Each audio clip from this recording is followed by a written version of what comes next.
सो जय Hind and good evening. जैसे हमने कल बात की थी, मैंने एक नया कोर्स स्टार्ट किया CAPF के लिए। और आज हम पॉलिटिकल साइंस या तो इंडियन पॉलिटी स्टार्ट करने वाले थे। और हमारा गोल जो फर्स्ट मंथ के लिए होगा वो कि बेसिकली पॉलिटी और इकोनॉमिक्स ख़त्म करना है। और इन इंग्लिश ग्रामर जो है वो मैं थोड़ा सा बेसिक आपको करवा दूंगा। ठीक है। इसके बाद आगे का जो प्लानिंग होगा, जो फेज़ 2 होगा, वो हम बाद में देखेंगे। आपका काम क्या है कि आप एक तो ये लेक्चर देखें, साथ साथ जो मैं बोलता हूँ, जो लिखता हूँ, उसके नोट्स बनाया करिए। ठीक है। और इसके साथ साथ आपको डेली जो करंट अफेयर्स है वो आपको करने हैं। वो आप कहीं से भी कर सकते हो ऑनलाइन में। आप बाकी सारे यूट्यूब चैनल भी है ना जहाँ पे वो डेली द हिंदू के एनालिसिस करते हैं। द हिंदू का एनालिसिस होता है तो वो आप चेक कर सकते हैं। इसके अलावा द हिंदू पढ़ सकते हैं, है ना। तो साथ साथ आप वो भी करिए। मैं ग्रामर भी कराऊंगा। अभी हम स्टार्ट करते हैं इंडियन पॉलिटी को। अगर इंडियन पॉलिटी की बात करें या तो पॉलिटिकल साइंस की बात करें तो उसमें 3 चीज़ें आती है। ठीक है। एक सेकेंड, काफ़ी बड़ा हो गया। तो उसके अंदर 3 चीज़ें आती है। एक तो पॉलिटी आती है अपनी, है ना, इंडियन पॉलिटी आती है। सेकंड जो चीज़ आती है उसके अंदर आता है कॉन्स्टिट्यूशन आता है। तुमको ये दोनों चीज़ें पढ़नी है। एक तो इंडियन कॉन्स्टिट्यूशन भी पढ़ना है और उसके अंदर इंडियन पॉलिटी भी पढ़नी है। और जो इसके बाद जो मेन चीज़ आती है वो होता है इंडियन गवर्नेंस, जो आपका पेपर 2 में भी काम आएगा, पेपर 1 में भी काम आता है। तो आपको गवर्नेंस, कई जगह आपने सुना होगा गवर्नर्स, गवर्नेंस जो होता है, तो वो का कई जगह आपने अगर तैयारी कर रहे होंगे आप CDS एप्टेट की, तो गवर्नेंस कई जगह नहीं पढ़ाया जाता। लेकिन हम इस कोर्स में, क्योंकि ओवरऑल कॉम्प्रिहेंसिव कोर्स कर रहे हैं, जहाँ पे मैं जितना हो सके उतना A to Z सब कुछ पढ़ाने की कोशिश करूँगा। तो पॉलिटी करेंगे, कॉन्स्टिट्यूशन करेंगे और गवर्नेंस करेंगे। अब आपको डिफरेंस क्या है मैं आपको बता देता हूँ। तो कॉन्स्टिट्यूशन बेसिकली वही है ना, जो जहाँ से हम थोड़ा सा स्टार्ट करेंगे। कॉन्स्टिट्यूशन बेसिकली हमारे अंदर, कॉन्स्टिट्यूशन में कितने पार्ट्स हैं, उसके अंदर आर्टिकल कौन से हैं, शेड्यूल्स कितने हैं, है ना। ये सब कॉन्स्टिट्यूशन का पार्ट हो जाएगा। फिर पॉलिटी के अंदर आपका जो PM होता है, प्रेसिडेंट होता है ना। इसके अलावा अदर जो भी पर्सन पावर है, तो उनकी पावर्स क्या है, उसके फंक्शन क्या है। इसके अलावा इंस्टीट्यूशन कौन से हैं, जैसे हमारे पास नीति आयोग है ना, CAG की ऑफिस है, PMO की ऑफिस है। ऐसी काफ़ी सारी चीज़ें हैं, तो वो पॉलिटी के अंदर आती हैं। लास्ट में गवर्नेंस हम लास्ट में करेंगे, जब हमारी कॉन्स्टिट्यूशन भी ख़त्म हो जाएगी और पॉलिटी भी ख़त्म हो जाएगी, फिर हम गवर्नेंस का काम करेंगे। गवर्नेंस बेसिकली क्या होता है कि जो रूल्स बने हैं, जो पॉलिटी के अंदर जो रूल्स बनाए गए हैं और जो कॉन्स्टिट्यूशन के अंदर जो रूल्स लिखे गए हैं, है ना, तो उसके अकॉर्डिंग जो गवर्नमेंट है हमारी इंडियन गवर्नमेंट, तो उस तरह से कैसे काम करती है, हाउ द गवर्नमेंट वर्क्स। कोई भी अगर लॉ पास हो जाता है, पास होने के बाद क्या होता है, गवर्नमेंट के हिसाब से वो एग्जीक्यूट कैसे होता है, वो सब आपका गवर्नेंस के अंदर आता है। जिसके अंदर वो काफ़ी सारी स्कीम्स लेके आते हैं। आपने ये सुना होगा उज्ज्वला योजना हो गया, तो वो उसका ओवरऑल कैसा स्ट्रक्चर रहता है, वो कैसे पास होता है, और पूरा गवर्नेंस सिस्टम देखेंगे हम, वो गवर्नेंस का पार्ट हो जाएगा। अभी पॉलिटिकल साइंस हम शुरुआत करेंगे। सबसे पहला जो आज मैं पढ़ाने वाला हूँ वो आपका हिस्टोरिकल बैकग्राउंड।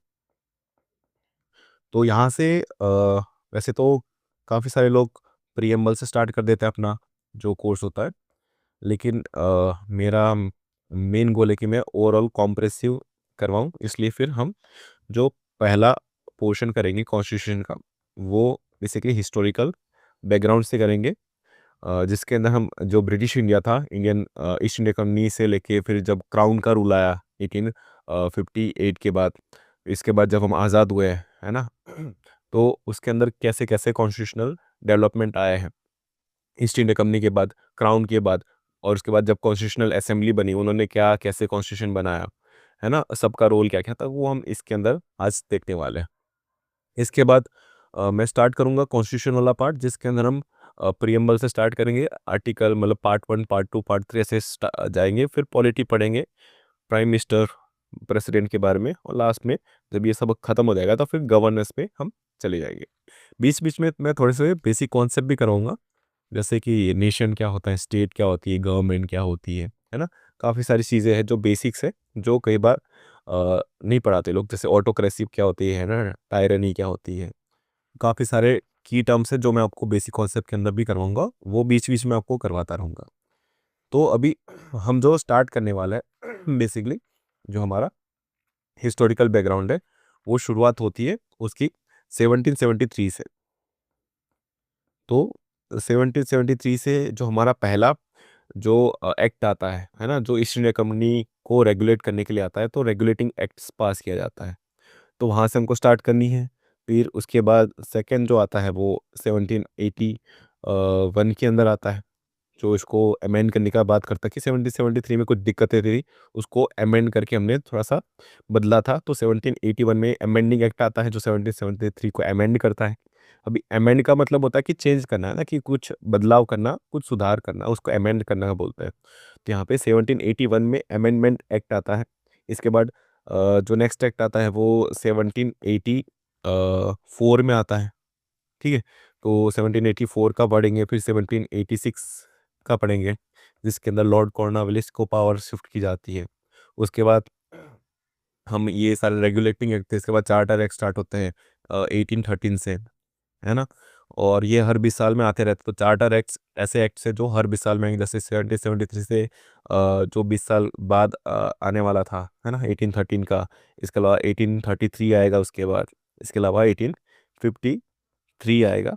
और इसके बाद 1873 आना चाहिए था कि नहीं आना चाहिए था, कंपनी ने क्या किया, लेकिन बीच में 1857 का रिवॉल्ट हो गया था, इसलिए फिर हमने वो नहीं लाए। इसके बाद जो आता है वो अभी चार्टर एक्ट के बाद जो नेक्स्ट आपके एक्ट्स आते हैं, वो आते हैं गवर्नमेंट ऑफ इंडिया एक्ट 1858, जिसके अंदर अभी ईस्ट इंडिया कंपनी का रूल खत्म हो जाता है और स्टार्ट होता है रूल अपने क्राउन का, डायरेक्ट ब्रिटेन का रूल स्टार्ट होता है इंडिया के अंदर।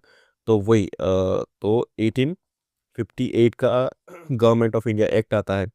फिर 1861 का एक्ट है, इसके अलावा 1892 का एक्ट है, इसके अलावा 1909 का एक्ट है जो हमने देखा था, जिसमें मुस्लिम लीग को सेपरेट इलेक्टोरेट दिए गए थे, है ना। फिर उसके बाद नेक्स्ट था 1919 का एक्ट आता है, और 1935 का एक्ट है ना, जो बहुत ज़्यादा इंपॉर्टेंट रहता है इंडियन पॉलिटी के अंदर, कि काफ़ी सारी चीज़ें हमने जो हमारे कॉन्स्टिट्यूशन में ली है वो 1935 के एक्ट से लिए। और लास्ट में हमारा जब आज़ाद हो गए तो 1947 में भी एक्ट आता है। तो ये हमको पढ़ना है। तो बेसिकली हमारा जो कॉन्स्टिट्यूशन है, और या तो हिस्टोरिकल जो बैकग्राउंड रहेगा कॉन्स्टिट्यूशनल डेवलपमेंट का, वो दो हिस्सों में बटा हुआ है। एक तो जो है वो आपका जहाँ पे ईस्ट इंडिया कंपनी का रूल्स था, तो यहाँ से लेके यहाँ तक, ये जो है वो है ईस्ट इंडिया कंपनी का यहाँ तक रूल्स रहा था। और बाकी 1858 से 1947 तक यहाँ पे क्राउन का रूल था। तो यहाँ पे दो हिस्सों में हम इसको पढ़ने वाले हैं। सॉरी। ठीक है। तो इससे हमको क्या पता चला क्या पता चलेगा कि यहाँ पे ओरिजिन कैसा हुआ है हमारे कॉन्स्टिट्यूशन का, उसकी ग्रोथ कैसे हुई, क्योंकि हमने काफ़ी सारा जो डेटा है ना कॉन्स्टिट्यूशन बनाने के, वो डिफरेंट डिफरेंट कंट्री से तो लिया ही है ना आइडियाज़, लेकिन मेजरली जो आइडिया लिए थे वो हमने ऑलरेडी जो हमारे पास सिस्टम पड़ा था ब्रिटिशर्स का, वही हमने फर्दर आगे वही काम में लिया है। इसलिए फिर हमको इसके कॉन्स्टिट्यूशनल डेवलपमेंट पढ़ने पड़ते हैं, और ये काफ़ी बार क्वेश्चन आ जाते हैं यहाँ से। तो इसलिए फिर सबसे पहले मैं ये कवर करवाना चाहता हूँ। ठीक है? तो आपको बस अभी इतना याद रखना कि हम पहला जो पोर्शन करने वाले हैं वो ईस्ट इंडिया कंपनी का करने वाले हैं, कि ईस्ट इंडिया कंपनी क्या थी, 1773 का एक्ट क्या था, उसके बाद ये सारे रेगुलेटिंग एक्ट आते थे, फिर चार्टर एक्ट आते थे, और बाद में हम जो पढ़ने वाले हैं वो क्राउन के रूल के टाइम के बाद पढ़ेंगे, जिसके अंदर गवर्नमेंट ऑफ इंडिया एक्ट आया था, जो 1858 के बाद काफ़ी सारे एक्ट्स आए हैं, है ना। यहाँ पे 61 है। ठीक है। ठीक है। अब आपको डिफरेंस पता होना चाहिए कि यहाँ पे 3 टाइप के एक्ट आ चुके हैं। एक तो रेगुलेटिंग एक्ट, सबसे पहला जो एक्ट आते थे यहाँ पे, या हमको पढ़ने, वो है सबसे पहला रेगुलेटिंग एक्ट्स, है ना, जो मैंने यहाँ पे ऐसे लिखे हैं। ये सारे हमारे क्या है, रेगुलेटिंग एक्ट है 1773 से 81 से 84 से 86 का। ठीक है। तो रेगुलेटिंग एक्ट क्या होता है बेसिकली, ये हुआ था जब 17 सबसे पहला जो रेगुलेटिंग एक्ट आया था 1773 में आया था। अब 1773 में ऐसा क्या हो गया कि रेगुलेटिंग एक्ट लाना पड़ा, तो इसलिए थोड़ी सी पीछे की हिस्ट्री हम जान लेते हैं। कि आप सबको पता होगा कि 1757 में हमारे पास बैटल ऑफ प्लासी हुई थी, जिसके अंदर ईस्ट इंडिया कंपनी जीती थी, और 1764 में बैटल ऑफ बक्सर हुई है। और बैटल ऑफ बक्सर के बाद जो ये है ईस्ट इंडिया कंपनी को, उसको दीवानी राइट्स मिल चुके थे बंगाल के, है ना। तो दीवानी राइट्स बेसिकली होते हैं रेवेन्यू राइट्स। तो इसका मतलब होता है कि ब्रिटिश सरकार के, मतलब ईस्ट इंडिया कंपनी के पास पावर आ गया था कि वो टैक्स कलेक्ट कर सकते थे बंगाल के अंदर। और लेकिन यहाँ पे ट्विस्ट ये था कि वो सिर्फ टैक्स कलेक्शन का काम करते थे, उनका एडमिनिस्ट्रेशन से कोई लेना देना नहीं था। और मतलब जो पब्लिक होगी बंगाल की, है ना, उससे कोई लेना देना, एडमिनिस्ट्रेशन का कोई लेना देना नहीं है। इसके अलावा और बाकी सारे डिपार्टमेंट आते हैं, उससे कोई लेना देना नहीं है। इसका मेन जो लेना देना था दीवानी राइट से, मतलब उनको सिर्फ रेवेन्यू कलेक्शन करना था, मतलब जो पैसे आते हैं, टैक्स आता है, वो कलेक्ट करेंगे। बाकी जो नवाब था वहाँ का बंगाल का, वो अपना एडमिनिस्ट्रेशन खुद देख लेगा। ठीक है? अब नवाब बेचारा अकेला है ना, उसके पास ना पैसे है ना कुछ है। तो ऐसी सिचुएशन में जो ये थे ईस्ट इंडिया कंपनी, उसके पास पूरी दीवानी राइट्स आ चुकी थी। और उसके बाद बैटल ऑफ बक्सर के बाद एक तो दीवानी राइट्स आ चुकी थी, और जैसे मैंने बताया ना कि यहाँ पे पावर बढ़ गई थी, तो इसको ड्यूअल एडमिनिस्ट्रेशन बोलते हैं या फिर ड्यूअल गवर्नमेंट बोलते हैं। तो कई बार आपने टर्म सुना होगा, तो ड्यूअल गवर्नमेंट क्या होता है, ड्यूअल गवर्नमेंट या तो ड्यूअल एडमिनिस्ट्रेशन। तो यहाँ पे पावर का डिवीजन हो गया था। एक तो दीवानी राइट्स आ चुके थे किसके पास, अपने ईस्ट इंडिया कंपनी के पास। तो आपको ये पता होना चाहिए कि व्हाट इज डुअल गवर्नमेंट, जिसके अंदर ईस्ट इंडिया कंपनी के पास दीवानी राइट्स आ चुके थे, और जो एडमिनिस्ट्रेटिव राइट्स थे, एडमिनिस्ट्रेशन का जो पूरा रोल था, वो नवाब के पास था। तो नवाब के पास कोई भी टैक्स नहीं जा रहा है ना, उसके पास कोई पैसा नहीं है, लेकिन वो एडमिनिस्ट्रेट कर रहा है, मतलब एडमिन मैनेज कर रहा है पूरे स्टेट को। और जो रेवेन्यू कलेक्शन का काम है वो ईस्ट इंडिया कंपनी संभाल रही है। इसी को हम क्या बोलते हैं, ड्यूअल एडमिनिस्ट्रेशन या तो ड्यूअल गवर्नमेंट। और ये 1765 से 1774 तक चलता है ना। तो ऐसा अभी इसमें क्या दिक्कत थी, तो बेसिकली जब ड्यूअल गवर्नमेंट चल रही थी और दीवानी राइट्स सब लिए जा रहे थे, और इसी दौरान अगर मैं वहाँ के है ना ओवरऑल वर्ल्ड की सिचुएशन दिखाऊं, तो वहाँ पे अमेरिका के अंदर क्या चल रहा है कि वहाँ पे अंदर रिवॉल्यूशनरी वॉर चल रही है, जिसके अंदर क्या है, अमेरिका अभी आज़ाद होने वाला है कुछ सालों में। तो बेसिकली ब्रिटेन वहाँ पे डरा हुआ है, ब्रिटेन है या फिर यूके है, वो वहाँ पे डरे हुए, लंदन में जो लोग बैठे हुए डरे हुए, क्योंकि यहाँ पे अमेरिका आज़ाद हो रहा है। और उनकी काफ़ी सारी जो टेरिटरी थी, उनकी काफ़ी सारी जो कॉलोनीज थी अमेरिका के अंदर, वो उनसे छीनी जा रही थी। मतलब अमेरिका क्योंकि आज़ाद हो जाता आगे जाके, और उनकी जो सारी टेरिटरी है वो उनसे चली आती है। तो उनको ये डर था कि इंडिया के अंदर भी, क्योंकि उन्होंने ये कंपनी भेजी थी ना, ईस्ट इंडिया कंपनी, उन्होंने 1600 के चार्टर के द्वारा यहाँ पे इंडिया में भेजी थी, बेसिकली बिजनेस करने के लिए। और इनका ऐसा था कि अगर यहाँ पे भी हमने इनको, इस कंपनी को रेगुलेट नहीं किया है ना, तो सेम जैसा वहाँ पे हुआ था अमेरिका के अंदर, तो वो जैसे रिवोल्ट किया इन लोगों ने, है ना, रिवॉल्यूशनरी एक्शन से उन्होंने खुद को आज़ाद कर लिया। इंडिया में भी सेम हो जाएगा कि ईस्ट इंडिया कंपनी के जो एम्प्लॉयज़ है वो रिवोल्ट कर देंगे, और इंडिया का जो पूरा कंट्रोल है वो अपने हाथ पे ले लेंगे। तो मेन तो पहला ये रीज़न था। सेकंड रीज़न ये था कि इनको दीवानी राइट्स मिल चुके थे। इसके अलावा फ़ारूक सिया ने ईस्ट इंडिया कंपनी को दस्तक का भी वो दे दिया था, ट्रेडिंग राइट्स भी दे दिए थे। मतलब वो बिना टैक्स के इनकम नहीं, कस्टम टैक्स के बिना कस्टम दिए वो ट्रेड कर सकते थे, तो उसको दस्तक बोलते हैं। तो दस्तक के राइट्स मिल चुके थे, दीवानी राइट्स मिल चुके थे। अब जो ईस्ट इंडिया कंपनी के जो क्या बोलते हैं एम्प्लॉइज़ है ना, अब उन्होंने क्या कर दिया, स्टार्ट कर दिया करप्शन करना। तो अभी क्योंकि राइट्स सारे उनके पास लंदन बहुत दूर है ना? इंडिया बहुत दूर है, उस टाइम पे ऐसा कोई कनेक्शन तो था नहीं, है ना, कि आप एक व्हाट्सएप कर लो और वहाँ पे मैसेज पहुँच जाए। मैसेज पहुँचने में और आने में बहुत टाइम लग जाता था। इसलिए फिर यहाँ पे करप्शन बहुत ज़्यादा हुआ है ईस्ट इंडिया कंपनी के अंदर, जहाँ पे कंपनी को फ़ायदा नहीं हुआ है।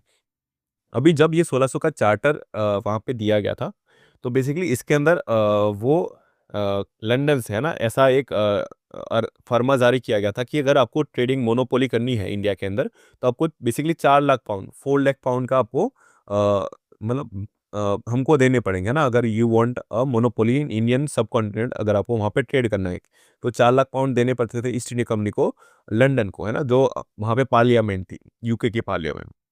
तो बेसिक सा ये ऐसा एक उन्होंने पॉइंट रखा था वहाँ पे 1600 के चार्टर के अंदर। तो ये हो रहा था, लेकिन यहाँ पे क्योंकि कंपनी का प्रॉफिट ही नहीं हो रहा था, तो 4 लाख पाउंड वो भर नहीं पा रहे थे, है ना? प्रॉफिट क्यों नहीं हो रहा था? क्योंकि करप्शन इतना ज़्यादा हो चुका था, है ना?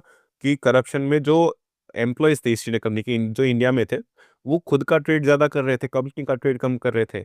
और जो खुद का ट्रेड कर रहे थे, वो भी कंपनी के नाम पे दिखा के अपना ट्रेड कर देते थे, और खुद जो प्रॉफिट होता था, खुद ही खा लेते थे। तो जब इंडिया में एम्प्लॉइज़ जब वो वापस अपने घर पे जाते थे लंदन में, तो वहाँ पे वो बहुत ज़्यादा, मतलब जब उन लोगों ने देखा कि इंडिया से जो लोग एम्प्लॉइज़ आ रहे हैं ईस्ट इंडिया कंपनी वाले, वो मतलब इतना पैसा आ कहाँ से रहा है उनके पास। तब जो ब्रिटिश पार्लियामेंट है उसने ये डिसाइड किया कि हमको अभी रेगुलेट करना पड़ेगा किसको, ईस्ट इंडिया कंपनी को, ताकि करप्शन कम हो सके। सेकंड मैंने बताया ना कि जैसे उनको डर था कि अमेरिका की तरह रिवोल्ट ना हो जाए और रिवॉल्यूशनरी एक्शन से उनकी जो ये इंडिया जैसी एक रिसोर्सफुल जो जगह है वो उनके हाथों से ना चली आए। तो सेकंड रीज़न ये भी था। इसके अलावा जब अमेरिका आज़ाद हो गया ना तो काफ़ी सारे जो डच थे वहाँ पे, मतलब अमेरिका के अंदर जो लोग रह रहे थे, तो उन्होंने वहाँ पे लंदन का ट्रेड लेने से मना कर दिया। तो लंदन में काफ़ी सारा सामान जो इंडिया से, चाइना से, टी का जो सामान, मतलब जो चाय थी बहुत सारी, वो वहाँ पे उनके क्या बोलते हैं, अ गोडाउन में सड़ रही थी ना, क्योंकि वो यूएसए जैसा जो इतना बड़ा देश है जहाँ पे ट्रेड ही नहीं कर पा रहे, तो यहाँ से सामान तो लेके जा रहे हैं लेकिन वो उनके गोडाउन में ही पड़ा रह गया है। और डच है और बाकी सारे जो देश है वो मना कर रहे हैं खरीदने से, तो उनका काफ़ी सारा नुकसान भी हो रहा है ना। तो इसलिए कंपनी नुकसान में चल रही है, उनको 4 लाख पाउंड भी बनना है ना। और इसी दौरान क्या होता है 1773 के अंदर, जब ऐसे में ये इनका दिवाला निकल जाता है ईस्ट इंडिया कंपनी का, तो वो बेसिकली एक लोन की माँग करते हैं ब्रिटिश पार्लियामेंट से कि हमें क्या कर दो, एक लोन दो। अब जब लोन की बात आती है कि आप हमें लोन दो, तो अभी तो क्योंकि लोन की बात आ गई तो क्या हो गया कि हम ब्रिटिश पार्लियामेंट को समझ में आ गया कि जो इनके एम्प्लॉइज़ इतने ज़्यादा पैसे वाले हैं, लेकिन इनको लोन चाहिए, तो अभी इनको रेगुलेट करना ज़रूरी हो गया इनके लिए, है ना? इसलिए फिर 1773 में क्या आता है, रेगुलेटिंग एक्ट आता है। तो बेसिकली ये रेगुलेटिंग एक्ट लाया गया था रेगुलेट करने को ईस्ट इंडिया कंपनी को, ये रूल करने के लिए नहीं लाया था। This act was not meant to rule India, this act was meant to regulate the function and powers of East India Company in Indian subcontinent. तो आपको ये ध्यान रखना है। सेकंड जो लाया गया था रूल, एक्ट लाया गया था, वो था चार्टर एक्ट। तो ऑलरेडी मैंने बताया चार्टर तो पहले भी आ चुका था, 1600 के अंदर पहला चार्टर दे दे दे रखा है ईस्ट इंडिया कंपनी को। अब वही चार्टर क्या था कि अभी धीरे-धीरे ब्रिटिश पार्लियामेंट को भी पता चल रहा था कि इंडिया एक काफ़ी रिसोर्सफुल कंट्री है और उनकी कंट्री के लिए आगे जाके बहुत ज़्यादा यूज़फुल होने वाला है। इसलिए अभी धीरे-धीरे जो कंपनी थी, ईस्ट इंडिया कंपनी, उसकी पावर धीरे-धीरे कम करनी थी, मोनोपोली कम करनी थी, बाकी सारे ट्रेडर्स को भी जगह देनी थी, है ना? और इसलिए फिर ये चार्टर लाए गए थे और जो चार्टर आते थे हमेशा, वो हमेशा 20 इयर्स के डिस्टेंस में आते थे, है ना? तो आपको याद रखना कि हमेशा 20 इयर्स के डिस्टेंस में आएँगे, जैसे यहाँ पे मैंने बताया था 1773 के बाद 1813 फिर 1833, 1853, वैसे हर 20 साल में आते रहते थे। तो चार्टर बेसिकली चार्टर हुआ का मतलब परमिशन थी वाया द ब्रिटिश पार्लियामेंट की ईस्ट इंडिया कंपनी यहाँ पे ट्रेड कर सकती है। तो धीरे-धीरे इन्होंने अपनी इस परमिशन में चेंज लाए और बेसिकली जो चार्टर था उसमें ये बताया गया कि अभी आप इसमें नहीं कर सकते ट्रेड, उसमें नहीं कर सकते। तो धीरे-धीरे मोनोपोली कम की गई किसकी, ईस्ट इंडिया कंपनी की, ताकि आगे जाके ब्रिटिश पार्लियामेंट खुद रूल कर सके। तो इसलिए भी हम देखें ना कि यहाँ पे 1853 के बाद 1873 का आना चाहिए था चार्टर, लेकिन उससे पहले ही 1858 का क्या आ गया, ये आ गया, गवर्नमेंट ऑफ इंडिया एक्ट आ गया, है ना? तो उनका मतलब आगे जाके तो प्लान था कि हम ईस्ट इंडिया कंपनी को हटा देंगे और हमारा रूल एस्टेब्लिश करेंगे। लेकिन आपको बस इतना ये ध्यान रखना है अभी तो charter act or the act जो क्या करने के लिए आए थे, तो जो करप्शन था ईस्ट इंडिया कंपनी का उसको कम करने आए थे। इसके अलावा क्या बोलते हैं कि जो मोनोपोली है वो तोड़ने के लिए लाया गया था। ठीक है? और बस इतना ही अभी तो। इसके अलावा तीसरा जो एक्ट लाया गया था, जैसे मैंने बताया, गवर्नमेंट ऑफ इंडिया एक्ट लाए गए थे। Government of India acts. तो जो सबसे मेन जो गवर्नमेंट ऑफ इंडिया एक्ट आया था, वो 1858 के अंदर आया है।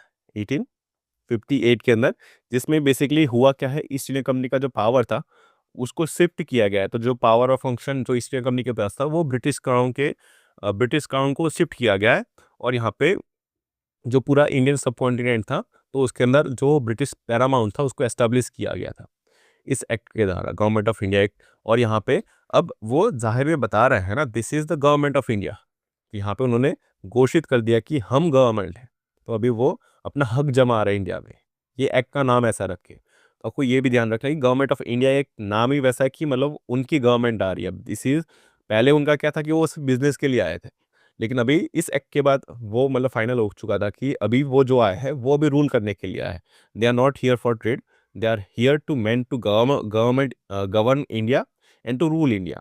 तो 1858 के बाद ऐसा उन्होंने एस्टेब्लिश कर दिया था। तो स्टार्टिंग कर देते हैं ना। अभी जो सबसे पहला आपका आता है रेगुलेटिंग एक्ट ऑफ, तो अभी तक आप, मुझे लगता है आपको थोड़ा सा बैकग्राउंड मिल चुका होगा कि क्या है रेगुलेटिंग एक्ट, क्या है चार्टर एक्ट्स, क्या है और गवर्नमेंट ऑफ इंडिया एक्ट क्या था। तो सबसे पहला 1773 से हम स्टार्ट करते हैं। और आप मेरे मतलब जो भी मैं लिख रहा हूँ वो थोड़ा सा नोट्स बना ले, जो मैं बोल रहा हूँ वो उसकी भी नोट्स बना ले, क्योंकि कई बार मैं कुछ चीज़ें बोल देता हूँ जो मैं लिखता नहीं हूँ, और जो मैं कई बार लिख लेता हूँ लेकिन बोलता नहीं हूँ। तो दोनों आप नोटिस रखिए दोनों में। तो सबसे पहले अगर रेगुलेटिंग एक्ट ऑफ 1773 की बात करें, तो it was the first attempt of British government to centralize the administrative machinery and regulate the function of the East India Company in India. तो ये बेसिकली लाया गया था to centralize the administrative machinery. जैसे मैंने बताया रेगुलेटिंग एक्ट लाया गया था क्योंकि यहाँ पे बहुत सारा करप्शन हो रहा था इसके अंदर।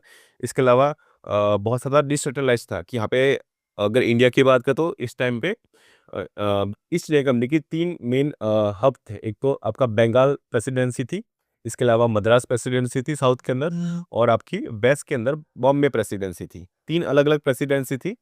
दिक्कत ये आ रही थी कि तीनों का जो फंक्शन था या फिर जो गवर्नेंस या तो एडमिनिस्ट्रेशन था, वो सिंक में नहीं था। तीनों इंडिपेंडेंटली काम कर रहे थे, इसलिए फिर सेंट्रलाइज़ेशन करने की बहुत ज़्यादा ज़रूरत थी। हो ही ऐसा रहा था कि जब बॉम्बे प्रेसिडेंसी क्या कर रही है, मराठा के साथ मान लो ट्रीटी करने की कोशिश करती है, उसी टाइम पे मद्रास जो प्रेसिडेंसी थी, उन्होंने वॉर छेड़ दिए मराठों के साथ। तो यहाँ पे मिसमैच हो रहा था, कम्युनिकेशन गैप हो रहा था और एडमिनिस्ट्रेशन ठीक से नहीं हो पा रहा था तीनों के बीच में। इसलिए फिर सेंट्रलाइज़ करना बहुत ज़्यादा ज़रूरी था और कंपनी को रेगुलेट करना ज़रूरी था क्योंकि बहुत सारा करप्शन हो रहा था और जैसे मैंने बताया ना काफ़ी सारी दिक्कतें थी ऑलरेडी। तो it was the first attempt, तो ये पहला अटेम्प्ट था ब्रिटिश गवर्नमेंट का टू सेंट्रलाइज़ द एडमिनिस्ट्रेटिव मशीनरी और regulate the function of the East India company India के अंदर। मेन रीज़न मैंने बता दिया आपको, बैड गवर्नेंस थी है ना बंगाल के अंदर, और पूरी जो कंपनी थी वो बैंकरप्ट हो चुकी थी और ऊपर से लोन माँग रही थी, है ना? ब्रिटिश पार्लियामेंट से, तो इसलिए फिर यहाँ पे ये रेगुलेटिंग एक्ट लाया गया था। ठीक है? तो दीवानी एक्ट्स राइट्स मैंने बता दिए थे, है ना? और दीवानी राइट्स के अलावा फौजीदारी राइट्स भी आते हैं। तो आपको दीवानी और फौजीदारी में आपको पता होना चाहिए, दीवानी मतलब आपके रेवेन्यू राइट्स और फौजीदारी मतलब आपके एडमिनिस्ट्रेटिव राइट्स, ठीक है? इसके अलावा अ, अगर आप देखें, है ना, ईस्ट इंडिया कंपनी के क्या-क्या मेन प्रोविज़न थे इस एक्ट के अंदर, तो जो सबसे पहला एक्ट के अंदर प्रोविज़न था कि जो ईस्ट इंडिया कंपनी रहेगी, उसका जो पूरा कंट्रोल है, इसका जो पूरा कंट्रोल है, वो किंग ऑफ इंग्लैंड के अंदर आएगा। It will be under the king of England. तो यहाँ पे इन्होंने बता दिया, जैसे चार्टर में भी लिखा ही हुआ था कि जो ये है सिर्फ एक ट्रेडिंग कंपनी है और वो सब इंडिया में ट्रेड करने आ रही है, और उसकी परमिशन किसने दी है? किंग ऑफ इंग्लैंड में। तो ये वापस से उन्होंने एस्टेब्लिश कर दिया इस एक्ट के अंदर कि ईस्ट इंडियन कंपनी का जो पूरा कंट्रोल है वो under the king of England के अंदर आएगा। ठीक है? अभी ईस्ट इंडियन कंपनी का थोड़ा सा मैं स्ट्रक्चर बता देता हूँ आगे बढ़ने से पहले। तो ईस्ट इंडिया कंपनी एक प्राइवेट कंपनी थी, है ना? तो हमको पता है it is a private company, है ना? और प्राइवेट कंपनी में क्या होता है, काफ़ी सारे कोर्ट ऑफ प्रोप्राइटर्स होते हैं। मतलब क्या मतलब शेयर होल्डर्स होता है। क्या होता है? शेयर शेयर होल्डर्स होते हैं। तो उनमें से है ना कुछ जो जिनके पास ज़्यादा शेयर्स होते हैं, उसको आप क्या बोलते हैं? कोर्ट ऑफ प्रोप्राइटर्स बोलते हैं। अभी कोर्ट ऑफ प्रोप्राइटर्स क्या करते हैं, हर साल कुछ कोर्ट ऑफ डायरेक्टर को चुनते हैं। कोर्ट ऑफ डायरेक्टर डायरेक्टर्स चुनते हैं, और इनका काम क्या होता है कोर्ट ऑफ डायरेक्टर्स का, कि बेसिकली वो रेगुलेट करते हैं, है ना? मतलब ईस्ट इंडिया कंपनी का आगे प्लान क्या होगा, है ना? ट्रेड कहाँ पे करना है, कौन से एरिया पे अभी आगे बढ़ना है, वर्क करना है, वो सब डिसीजन जो होता था कोर्ट ऑफ डायरेक्टर करते थे। और हर साल नए कोर्ट ऑफ डायरेक्टर सिलेक्ट किए जाते थे by the court of proprietors. ठीक है? एक और फंक्शन हुआ करता था कि जैसे मैंने बताया कि इंडिया के अंदर जितनी भी 3 प्रेसिडेंसी थी, बंगाल की, मद्रास की और यहाँ पे बॉम्बे की, तो तीनों के ऊपर जो थे गवर्नर्स थे। गवर्नर्स के अंदर भी बहुत सारे काम करने वाले थे जो यहाँ से इंग्लैंड से आते थे। तो बेसिकली यहाँ पे जो सिविल सर्विसेज़ थी उस टाइम पे ना, मतलब covenant covenant of civil service बोलते थे। तो वो भी सिलेक्ट करने का जो मेन पावर थी वो कोर्ट ऑफ डायरेक्टर के पास थी। ऐसे पहले तो हुआ नहीं करता था कि एग्ज़ाम ली जाती थी और वहाँ पे एग्ज़ाम के थ्रू यहाँ पे सिविल सर्वेंट सिलेक्ट किए जाते थे। वहाँ पे डायरेक्ट जो कोर्ट ऑफ डायरेक्टर था वो ईस्ट इंडिया कंपनी के अंदर क्या करता था, सिलेक्शन करता था कि कौन वहाँ पे जाके अभी नया गवर्नर बनेगा, या तो अंदर और भी काफ़ी सारे जो क्लरिकल एरिया होता है वहाँ पे कौन वर्क करेगा। तो कोर्ट ऑफ प्रोप्राइटर सबसे ऊपर है ना, जिनके पास शेयर होल्डर्स है वो ईस्ट इंडिया कंपनी के। सेकंड, उसके अंदर क्या होता है, हर साल कोर्ट ऑफ डायरेक्टर सिलेक्ट होता है जो कोर्ट ऑफ प्रोप्राइटर भी करता है। अभी कोर्ट ऑफ डायरेक्टर का काम क्या है कि वो रेगुलेट करेंगे किसको, फंक्शन को, है ना, किसके फंक्शन को, तो ईस्ट इंडिया कंपनी के फंक्शन को रेगुलेट करने का काम करते थे। इसके अलावा सिविल सर्वेंट को वो सिलेक्ट करने का काम करते थे, जिसको हम कॉन्वेंट सिविल सर्विस बोलते हैं। अगर यहाँ पे मैं लिख लूँ तो आपको एक आइडिया आ जाएगा। ठीक है, तो कॉन्वेंट कॉन्वेनेंट सिविल सर्विस, तो कॉन्वेंट सिविल सर्विस के अंदर काफ़ी सारे सिविल सर्वेंट्स ये लोग सिलेक्ट करते थे। ठीक है, तो पहला रेगुलेटिंग एक्ट में मेन प्रोविजन था कि ईस्ट इंडिया कंपनी जो है वो कंट्रोल में रहेगी किंग ऑफ इंग्लैंड के अंदर। सेकंड, जो कोर्ट ऑफ डायरेक्टर है, जो यहाँ पे कोर्ट ऑफ डायरेक्टर है, अब से मैं क्या करूँगा कि कोर्ट ऑफ डायरेक्टर को सीओडी लिखूंगा, तो आप वो समझ जाना कि मैंने जब जब सीओडी लिखा है तो इसका मतलब कॉल ऑफ ड्यूटी नहीं है, उसका मतलब है कोर्ट ऑफ डायरेक्टर। तो कोर्ट ऑफ डायरेक्टर का मेन मतलब रेगुलेटिंग एक्ट के अंदर पार्लियामेंट ने ये बोला कि कोर्ट ऑफ डायरेक्टर जो यहाँ पे इंग्लैंड में बैठे, वो जितनी भी अभी कंपनी की अफेयर्स है ना, जितनी भी क्या है कंपनी की जो अफेयर्स है वो डायरेक्टली सबमिट करेगा, उसकी एक रिपोर्ट तैयार करेगा और कंपनी के अफेयर्स की जो रिपोर्ट है वो सबमिट करेगा पार्लियामेंट के अंदर, ब्रिटिश पार्लियामेंट के अंदर। तो इंडिया के अंदर क्या चल रहा है, कौन सा ट्रेड चल रहा है, अभी हम कहाँ कहाँ पे आगे फ्यूचर में क्या प्लान्स है, वो सब उसकी एक रिपोर्ट बनाएगा कंपनी के जितने भी अफेयर्स है और वो सबमिट करवाएगा किसको, पार्लियामेंट के अंदर। ठीक है, अभी तीसरा जो काम किया है ना, तीसरा जो मेन प्रोविजन था, बेसिकली जो गवर्नर ऑफ बंगाल था, पहले गवर्नर ऑफ बंगाल था, गवर्नर ऑफ मद्रास था, गवर्नर ऑफ बॉम्बे था, लेकिन जो गवर्नर ऑफ बंगाल था, मैंने बताया ना कि सेंट्रलाइजेशन की जरूरत थी, तीनों अलग अलग तरीके से काम कर रहे थे। तो गवर्नर ऑफ बंगाल बैठता कहाँ पे, फोर्ट विलियम में बैठता है। तो बंगाल के अंदर एक फोर्ट था जिसका नाम का था फोर्ट विलियम, और बेसिकली फोर्ट विलियम के अंदर जो गवर्नर ऑफ बंगाल बैठा है उसको उसको उसकी पोजीशन चेंज कर दी और उसको बना दिया गवर्नर जनरल ऑफ बंगाल। क्या बना दिया, गवर्नर जनरल ऑफ बंगाल बना दिया है। ये पता नहीं पेन का शेप कैसे चेंज हो गया, लेकिन ठीक है, आपको समझ में आ जाएगा। तो गवर्नर जनरल से गवर्नर ऑफ बंगाल से गवर्नर जनरल ऑफ बंगाल बना दिया और बेसिकली पावर सारी शिफ्ट कर दी किसकी तरफ, फोर्ट विलियम की तरफ, मतलब बंगाल की तरफ। मतलब जो अभी मद्रास की प्रेसिडेंसी है और जो बॉम्बे की प्रेसिडेंसी है, वहाँ पे कोई मतलब वहाँ पे गवर्नर ऑफ बंगाल होगा, गवर्नर ऑफ मद्रास भी होगा, नहीं, गवर्नर ऑफ मद्रास और गवर्नर ऑफ बॉम्बे होगा, लेकिन दोनों रिपोर्ट करेंगे किसको, गवर्नर जनरल ऑफ बंगाल को। तो मतलब ज़्यादा पावरफुल, सबसे ज़्यादा पावरफुल किसको बना दिया, गवर्नर जनरल ऑफ बंगाल बना दिया। मतलब थोड़ा सा सेंट्रलाइजेशन की तरफ वर्क किया है, क्या किया है यहाँ पे, सेंट्रलाइजेशन किया है, पावर्स का सेंट्रलाइजेशन किया है, ताकि जो एडमिनिस्ट्रेशन है, जो फंक्शन है पूरी कंपनी का सिंक में चले। ठीक है, अभी जो गवर्नर जनरल ऑफ बंगाल बनाया, तो वहाँ पे सबसे पहले जो गवर्नर ऑफ बंगाल था वो लॉर्ड वॉरेन हेस्टिंग थे, और वही हमारे क्या बनते हैं, first governor general of Bengal बनते हैं। ठीक है, तो अगर पूछे कि who was the last governor of Bengal, तो Warren Hasting was the first governor general of Bengal, तो वो भी वॉरेन हेस्टिंग ही आएगा। ठीक है, अभी यहाँ पे गवर्नर जनरल ऑफ बंगाल तो बना दिया, लेकिन इसके साथ है ना, इसके साथ गवर्नर जनरल ऑफ बंगाल के साथ इन्होंने एक कॉलेजियम भी बना दिया, मतलब 4 बंदे और भेजे, जो 4 बंदे का मेंबर, मतलब 4 बंदे की पूरी टीम होगी। तो governor general of Bengal plus 4 member, ये पांचों मिलके क्या करेंगे, पूरी कंपनी के अफेयर्स को संभालेंगे। बेसिकली ऐसा कर दिया, ताकि ऐसा क्यों किया, 4 मेंबर एक्स्ट्रा क्यों रख दिए, ताकि जो ये लॉर्ड वॉरेन हेस्टिंग, या तो जो गवर्नर जनरल ऑफ बंगाल है, उसकी पावर ज़्यादा बढ़ ना जाए और ऑटोक्रेसी ना आ जाए बेसिकली, है ना, कि वो एकदम सुप्रीम कमांडर ना बन जाए।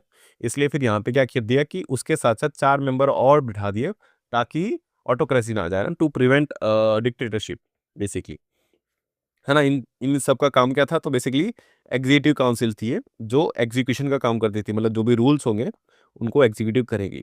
जैसे हमारे इंडिया में प्राइम मिनिस्टर होता है, प्रेसिडेंट होता है, तो जो कि एग्जीक्यूटिव कहलाता है, वैसे ही यहाँ पे governor general of Bengal plus 4 और मेंबर जो लंदन से आते थे, जिनको ये ब्रिटिश पार्लियामेंट भेजती थी, वो आ गए यहाँ पे। और ये पांचों मिलके अभी क्या कर रहे हैं, कंपनी के अफेयर्स को संभाल रहे हैं, तीनों के ना, बॉम्बे के, बंगाल के और मद्रास के। ठीक है। और यहाँ पे जो गवर्नर जनरल है इसके पास कोई वीटो पावर नहीं है। मतलब कि मान लो यहाँ पे अगर वोटिंग हो रही है, मान लो कोई डिसीजन लेना है और वोटिंग हो रही है और 5 में से 3 मेंबर यस वोट करते हैं और उसमें गवर्नर जनरल और एक और बंदा मना कर देता है, यहाँ पे ये इसकी बात नहीं मानी जाएगी। भले ही गवर्नर जनरल ऑफ बंगाल है, लेकिन इसके पास कोई वीटो पावर नहीं था। तो इसको बहुत ज़्यादा बुरा लगता था उस टाइम पे, है ना, कि मैं राजा हूँ, है ना, और राजा ही राजा जैसे ही होता है कि लंदन तो बहुत दूर है, लेकिन फिर भी उसकी बात नहीं मानी जा रही है ना, उसके डिसीजन की कोई वैल्यू नहीं है, क्योंकि उसके पास कोई वीटो पावर नहीं है। तो वो कैसा पावर फील करता था, पावरलेस फील करता था वो। तो आपको ये याद रखना है कि जो 1773 का एक्ट आया था उसके अंदर गवर्नर ऑफ बंगाल को गवर्नर जनरल ऑफ बंगाल बना दिया और 4 मेंबर और एक्स्ट्रा उसकी असिस्ट करने के लिए रखे हैं। और यहाँ पे कोई वीटो पावर दी नहीं गई गवर्नर जनरल ऑफ बंगाल को ही, है ना। इसके अलावा एक और चीज़ यहाँ पे एस्टेब्लिश हुई है, सुप्रीम कोर्ट बनाई गई है। क्या बनाया गया है यहाँ पे, सुप्रीम कोर्ट बंगाल के अंदर, मतलब फोर्ट विलियम के अंदर ही एक सुप्रीम कोर्ट बनाई गई है ना, ताकि क्या हो सके कि यहाँ पे थोड़ा सा पावर का डिस्ट्रीब्यूशन हो सके। तो यहाँ पे एग्जीक्यूशन का जो काम करेगा वो यहाँ पे गवर्नर जनरल ऑफ बंगाल कर देगा और 4 मेंबर कर देंगे, लेकिन जो जस्टिस देने का काम है उसके लिए उन्होंने अलग से एक सुप्रीम कोर्ट बना दी।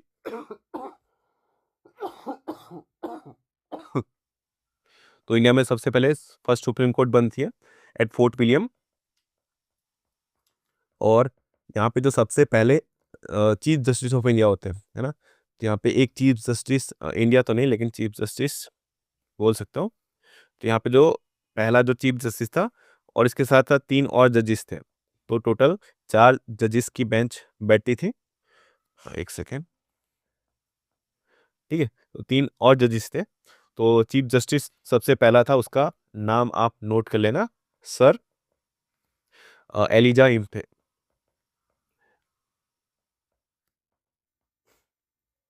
अभी ये जो लेक्चर्स है पॉलिटी के, ये काफ़ी लेंदी हो सकते हैं, तो थोड़ा सा ध्यान से पढ़िएगा और फोकस रखिएगा।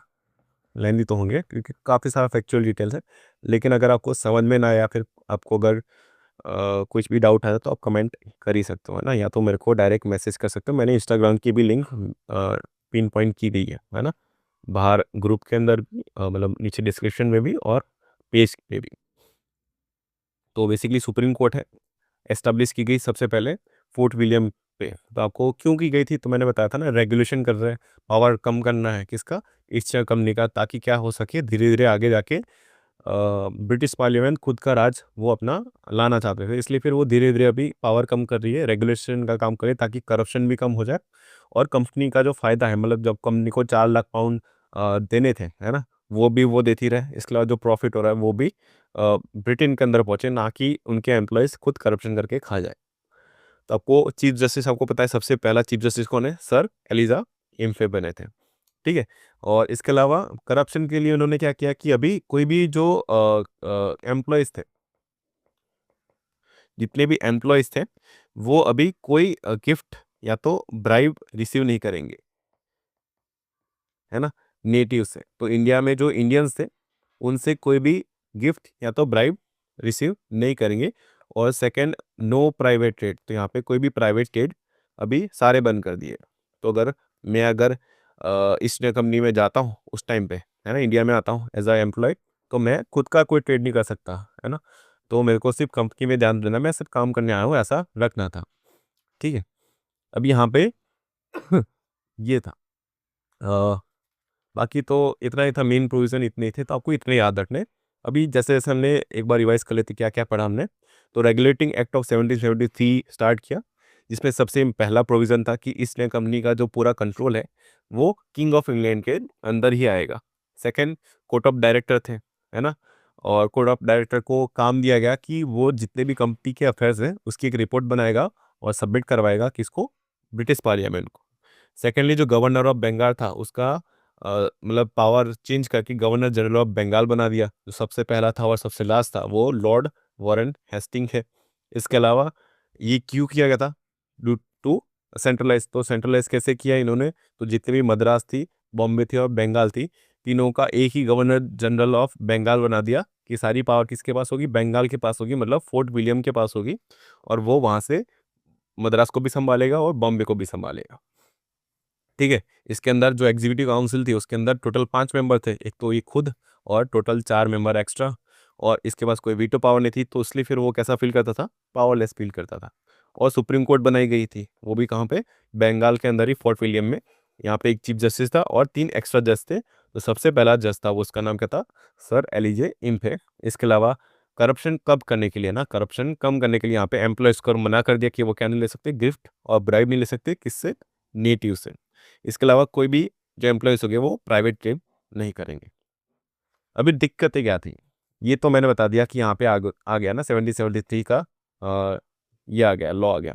तो मैंने बताया था 1773 के बाद एक अमेंडमेंट एक्ट आया था, जिसको क्या बोलते हैं? 1781 का अमेंडिंग एक्ट। तो ये अमेंडमेंट क्यों लाना पड़ा? क्योंकि यहाँ पे बहुत सारी दिक्कतें थी रेगुलेटिंग एक्ट के अंदर। अभी दिक्कतें क्या थी, हम एक बारी बारी देख लेते हैं।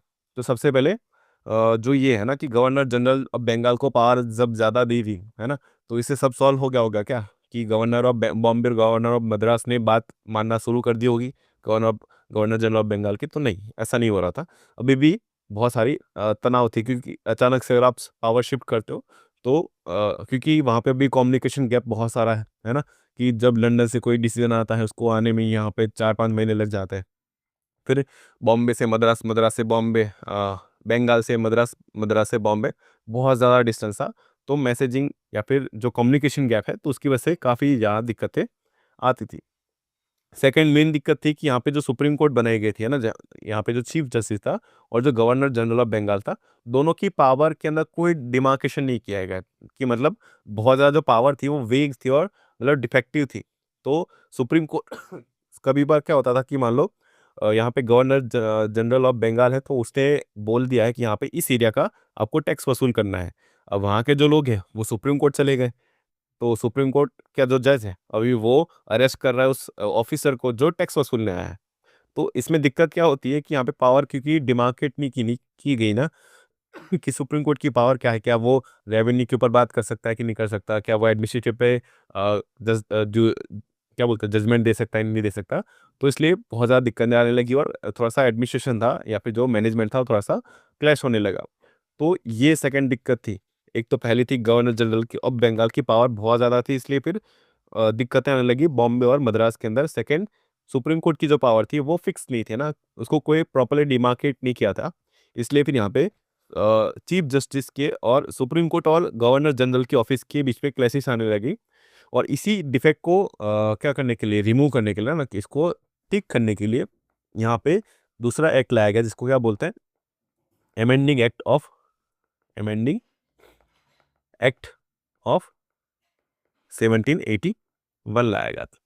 तो बेसिकली क्या है इसमें? सबसे पहला पॉइंट लिखेंगे, to remove the defects of 1773 act, है ना। तो जो रेगुलेटिंग एक्ट आया था 1773 एक्ट, उसको ठीक करने के लिए ना, उसके जो डिफेक्ट्स है उसको ठीक करने के लिए। तो कौन से डिफेक्ट थे?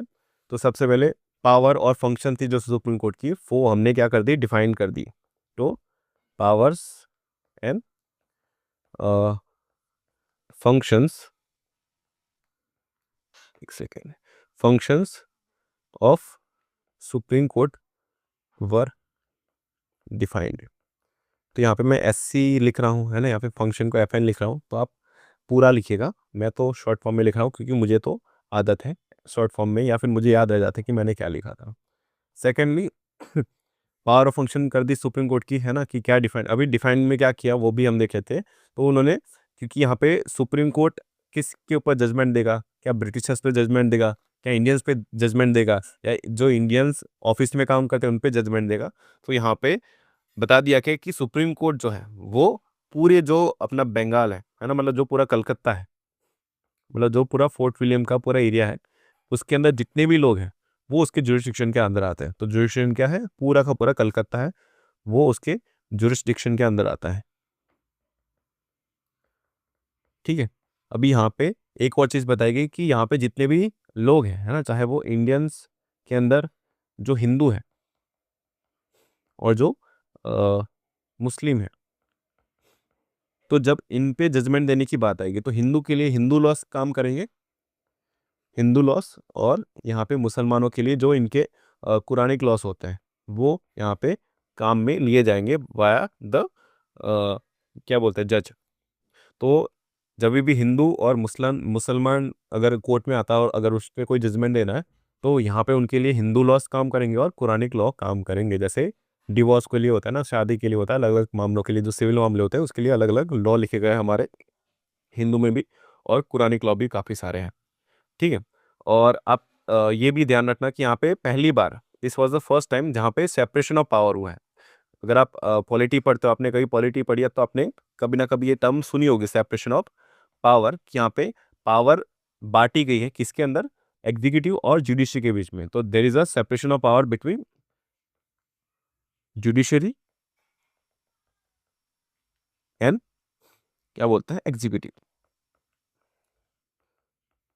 ठीक है, अभी आप बोलोगे लेजिस्लेचर कौन है, तो लेजिस्लेचर बेसिकली लंदन से जो आता था वही लेजिस्लेटिव, वहाँ पे ब्रिटिश पार्लियामेंट में सारे लॉ बनते, तो लेजिस्लेचर तो वहाँ पे है, एग्जीक्यूशन यहाँ पे हो रहा है, तो उसके लिए हमारे पास गवर्नर जनरल है और उसके 4 मेंबर हैं।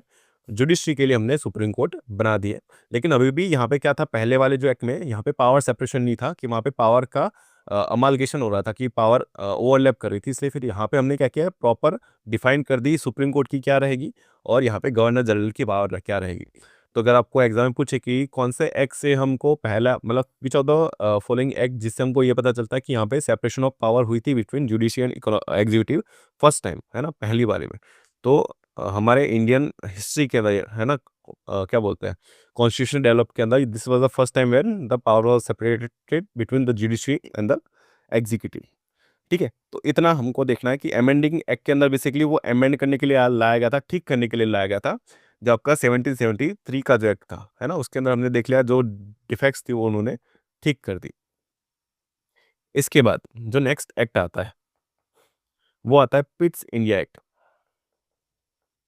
पिट्स इंडिया एक्ट ऑफ 1784, इसको east India company act of 1784 भी बोलते हैं, या फिर जितने भी आपके रेगुलेटिंग एक्ट है उनको आप ईस्ट इंडिया कंपनी एक्ट भी बोल सकते हो और रेगुलेटिंग एक्ट भी बोल सकते हो, तो कभी कंफ्यूज नहीं होना, दोनों सेम ही है। ठीक है, अब पिट्स इंडिया एक्ट क्यों लाया गया था, उसके लिए थोड़ा सा हिस्ट्री आपको, मतलब बैकग्राउंड जानना पड़ेगा। तो बेसिकली इसी दौरान जैसे मैंने बताया ना कि यहाँ पे इंडिया की बात करें तो यहाँ पे 3 हमारे पास प्रेसिडेंसी थी। एक तो आपके बंगाल थी, मद्रास थी और बॉम्बे थी। और इस टाइम पे मराठे जो थे वो भी बहुत सारा एक्टिव थे। और हो क्या रहा था कि यहाँ पे मराठे के और मराठों और ईस्ट इंडिया कंपनी के बीच में बहुत सारी वॉर्स हो रही थी, तो एंग्लो मराठा वॉर्स चल रही थी इस दौरान। और जो ब्रिटिश पार्लियामेंट है उनको थोड़ा सा डर लग रहा था, क्योंकि मराठा वॉज अ वेरी क्या बोलते हैं, बहुत बड़ी एक विरासत थी, मतलब किंगडम था जो ओवर पावर कर रहा था ईस्ट इंडिया कंपनी को। और क्योंकि ईस्ट इंडिया कंपनी थी एक ट्रेडिंग कंपनी, उनको वॉर कैसे करनी है वो आइडिया नहीं था। फिर भी इंडिया में काफ़ी सारी वॉर लड़ चुके थे वो, है ना, बैटल ऑफ बक्सर देख ली हमने, बैटल ऑफ प्लासी भी देख ली। लेकिन फिर भी उनको इतना ज़्यादा वो नहीं था ना, एक्सपीरियंस नहीं था इतने बड़े किंगडम के साथ कैसे, मतलब जियोपॉलिटिकल कैसे खेल खेलना है ना, बातचीत कैसे करनी है, वॉर कैसे करनी है। तो इसलिए फिर जो यहाँ पे ब्रिटिश पार्लियामेंट थी उनको थोड़ा सा ऐसे दिक्कत आ रही थी, परेशानी आ रही थी कि ये जो ईस्ट इंडिया कंपनी है वो संभाल नहीं पाएगी। और अपने कॉलोनियल इंटरेस्ट के लिए उन्होंने क्या किया, पिट्स इंडिया एक्ट पास किया। और यहाँ पे पिट्स कौन है, तो बेसिकली विलियम पिट हैं, जो हमारे प्रेसिडेंट प्राइम मिनिस्टर थे उस टाइम पे लंदन में, है ना। तो आपको याद रखना है कि who was the William pit, he was the PM उस टाइम पे, और उन्होंने ये पिट्स इंडिया एक्ट पास करवाया। अब आप बोलोगे कि इस टाइम पे कौन था, तो 1773 में जो आपके ये थे, तो यहाँ पे पीएम नॉर्थ, है ना, प्राइम मिनिस्टर नॉर्थ थे, तो आपको याद रखना है नॉर्थ के प्राइम मिनिस्टर थे वो यहाँ पे थे। और यहाँ पे पिट्स इंडिया एक्ट में विलियम पिट नाम का क्या बोलते हैं, प्राइम मिनिस्टर थे। तो पिट्स इंडिया एक्ट आता है, विलियम पिट्स को पता चलता है कि मराठों के साथ वॉर हो रही है ना, और ऑलरेडी करप्शन का मतलब दिक्कतें हो रही थी, है ना, कंपनी के अंदर। तो वो भी देख लेना थोड़ा बहुत थी। है ना। तो उसके लिए विलियम पिट्स ये पिट्स इंडेक्ट ऑफ 1784 लेके आते हैं, ताकि काफ़ी सारे जो अभी भी दिक्कतें आ रही थी 1773 के रेगुलेटिंग एक्ट में, क्योंकि हमने यहाँ पे डिफेक्ट्स तो हटा दिए थे सुप्रीम कोर्ट के और ये वाला तो, लेकिन अभी भी जो बॉम्बे और मद्रास मद्रास की जो दिक्कतें थी वो अभी भी सॉल्व नहीं हुई थी। ठीक है, तो इसमें मेन मेन क्या क्या प्रोविजन थे वो एक बार देख लेते हैं। ठीक है। तो जो कोर्ट ऑफ डायरेक्टर था, जैसे मैंने बताया ना, यहाँ पे मैं शॉर्ट में लिख लेता हूँ।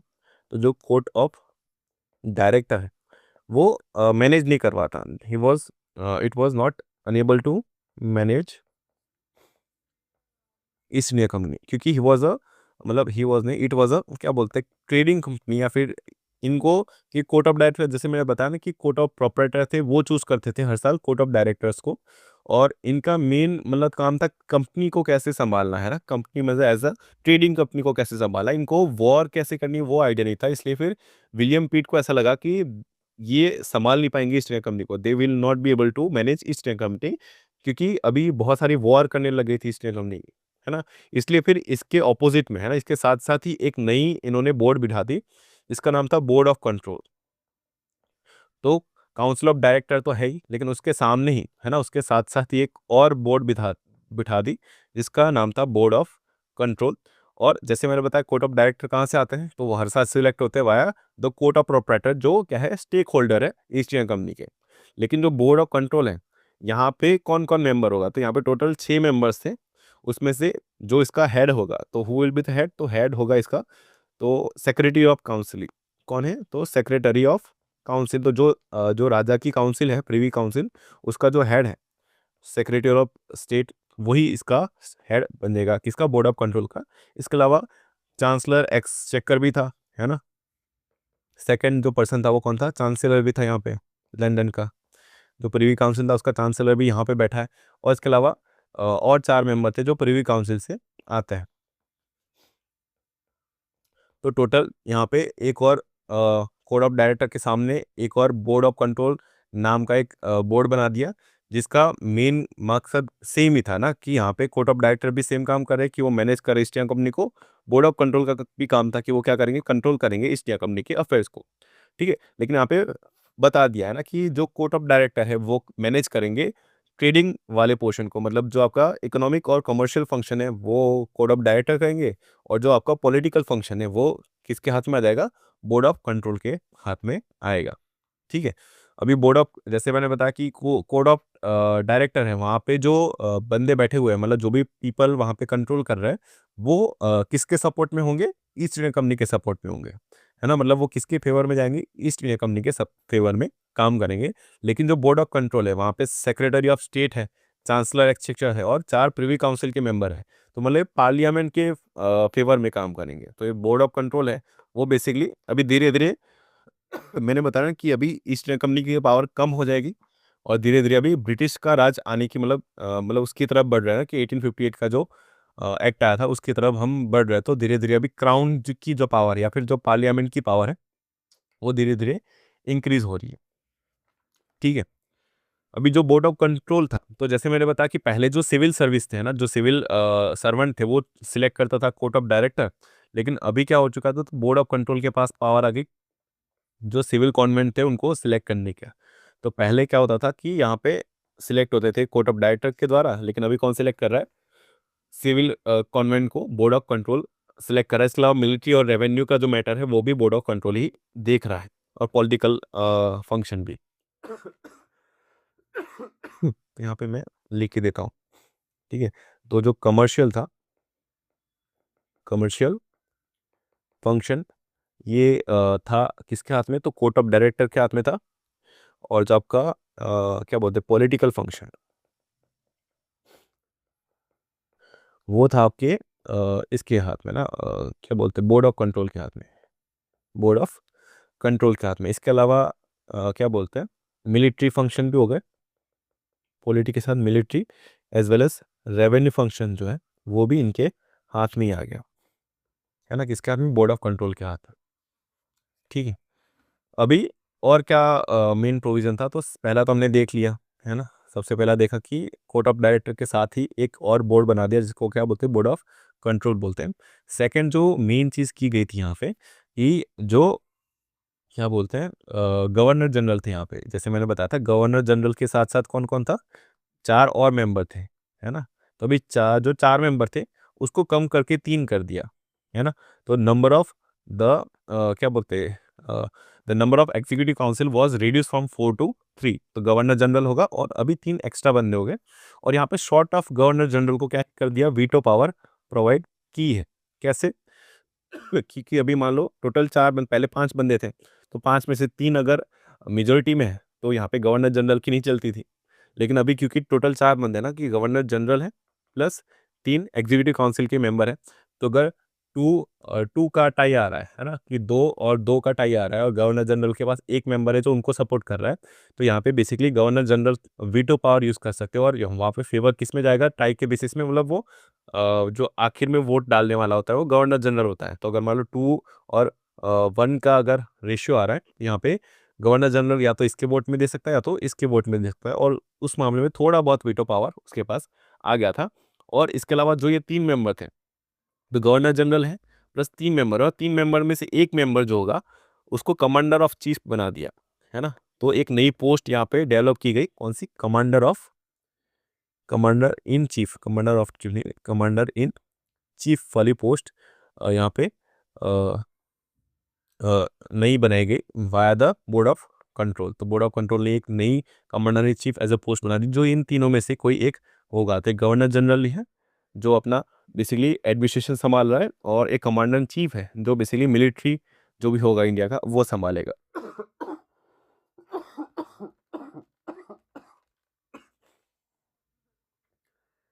ठीक है। इसके अलावा ज़्यादा पावर दे दी बंगाल को, है ना, कि अभी और ज़्यादा पावर बढ़ा दी, मोर पावर टू बंगाल। तो ज़्यादा पावर अभी वापस से बंगाल जो प्रेसिडेंसी थी या फिर जो गवर्नर जनरल था उसकी पावर और थोड़ी सी बढ़ा दी, पहले से ही बढ़ी हुई थी लेकिन अभी प्रॉपरली डिमार्केट कर दिया ना, क्योंकि अभी बहुत सारे चेंजेस आ रहे थे।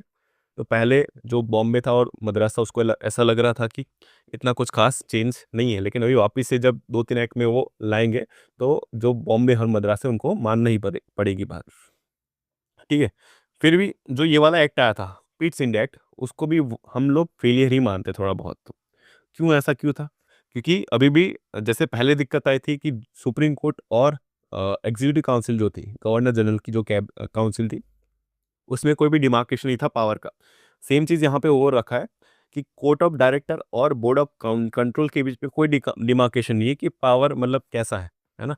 तो देर इज तो इसमें क्या होता है, काफ़ी बार कॉन्फ्लिक्ट आने लगता था कि कौन ऊपर है, कि बोर्ड ऑफ कंट्रोल ऊपर रहेगा या फिर कोर्ट ऑफ डायरेक्टर ऊपर रहेंगे। तो यहाँ पे दोनों के बीच में क्या होता था, तू मैं होता रहता था। सेकंड दिक्कत क्या थी कि जो बोर्ड ऑफ काउंसिल कंट्रोल था, यहाँ पे बहुत ज़्यादा क्या चला था, नेपोटिज्म चल रहा था।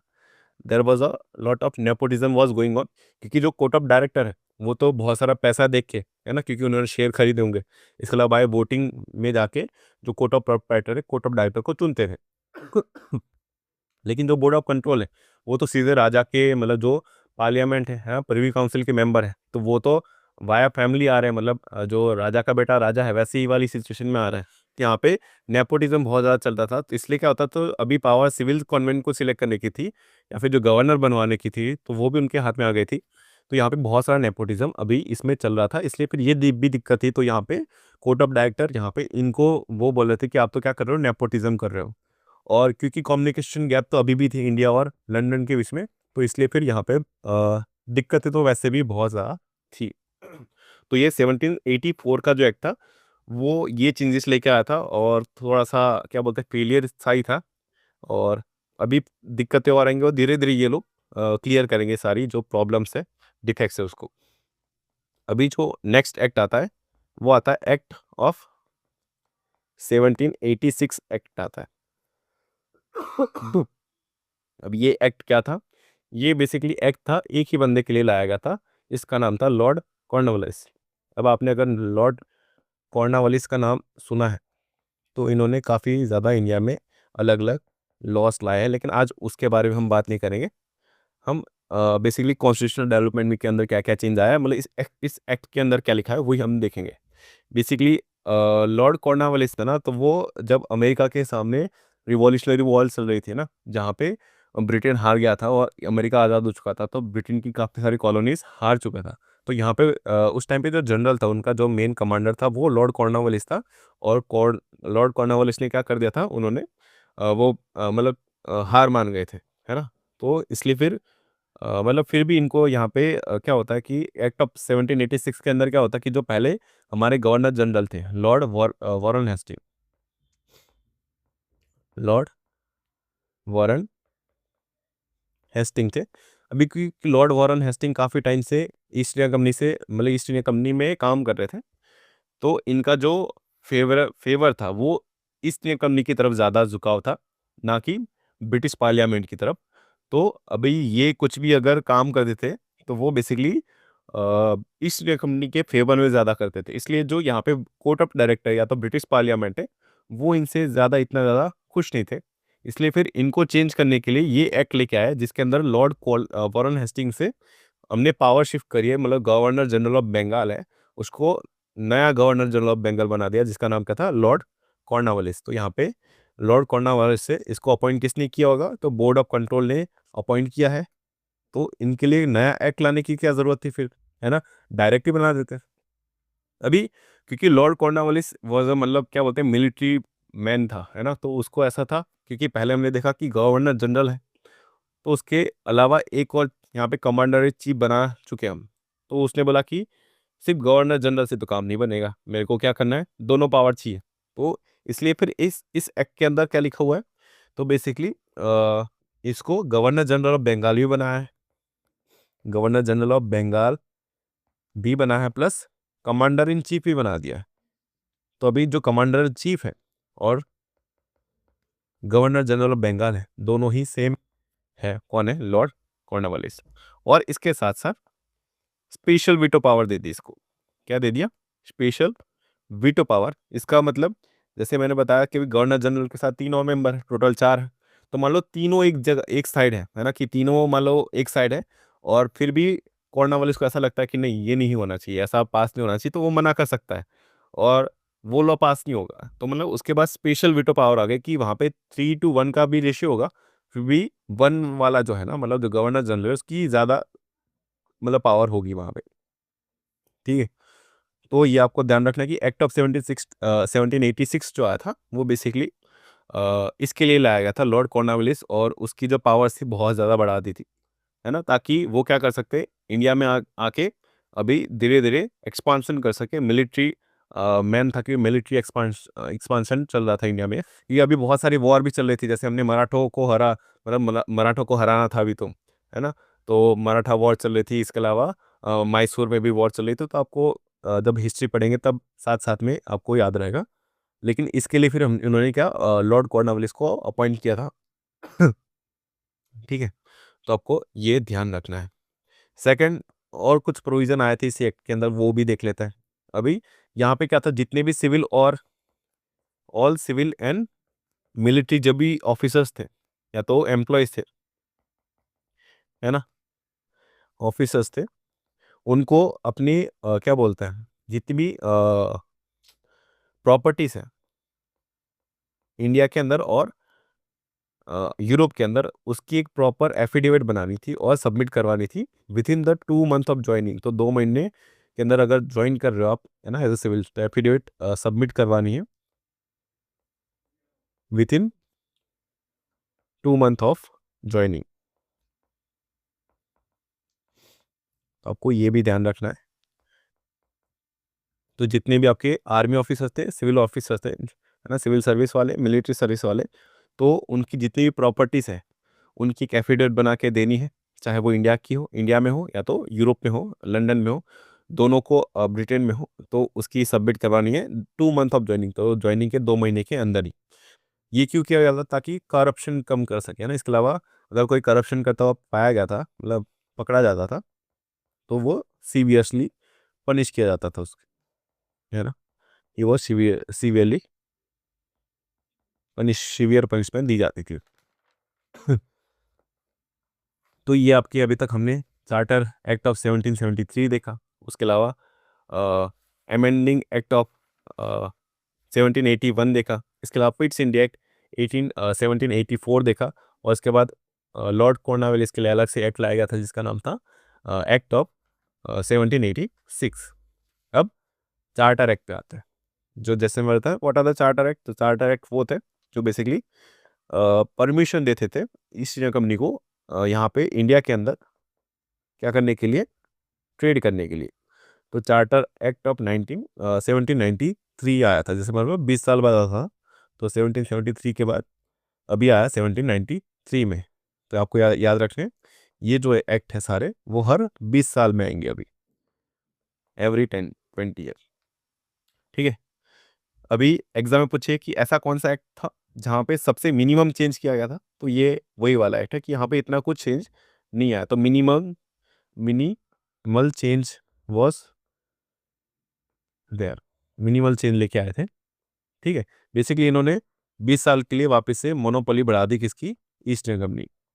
मोनोपोली वॉज एक्सटेंडेड, है ना, 20 सालों के लिए और एक्सटेंड कर दी। ठीक है, तो 1773 से अभी 1813 तक वापस से अभी इस ईस्ट इंडिया कंपनी क्या करेगी, ट्रेड करेगी इंडिया के अंदर, सारे जो भी ट्रेड थे। कुछ जैसे माना मिनिमम चेंज आए थे, लेकिन कुछ चेंज आपको पता होना चाहिए, जो एग्जाम में पूछा जाता है। तो यहाँ पे जो बोर्ड ऑफ कंट्रोल था, तो उसकी जो सैलरी थी पहले वो पार्लियामेंट से आते, ब्रिटिश पार्लियामेंट करता था, लेकिन अभी इसकी जो सैलरीज थी वो इस एक्ट के अंदर बता दिया कि इसकी जो सैलरीज है वो अभी ईस्ट इंडिया कंपनी देगी।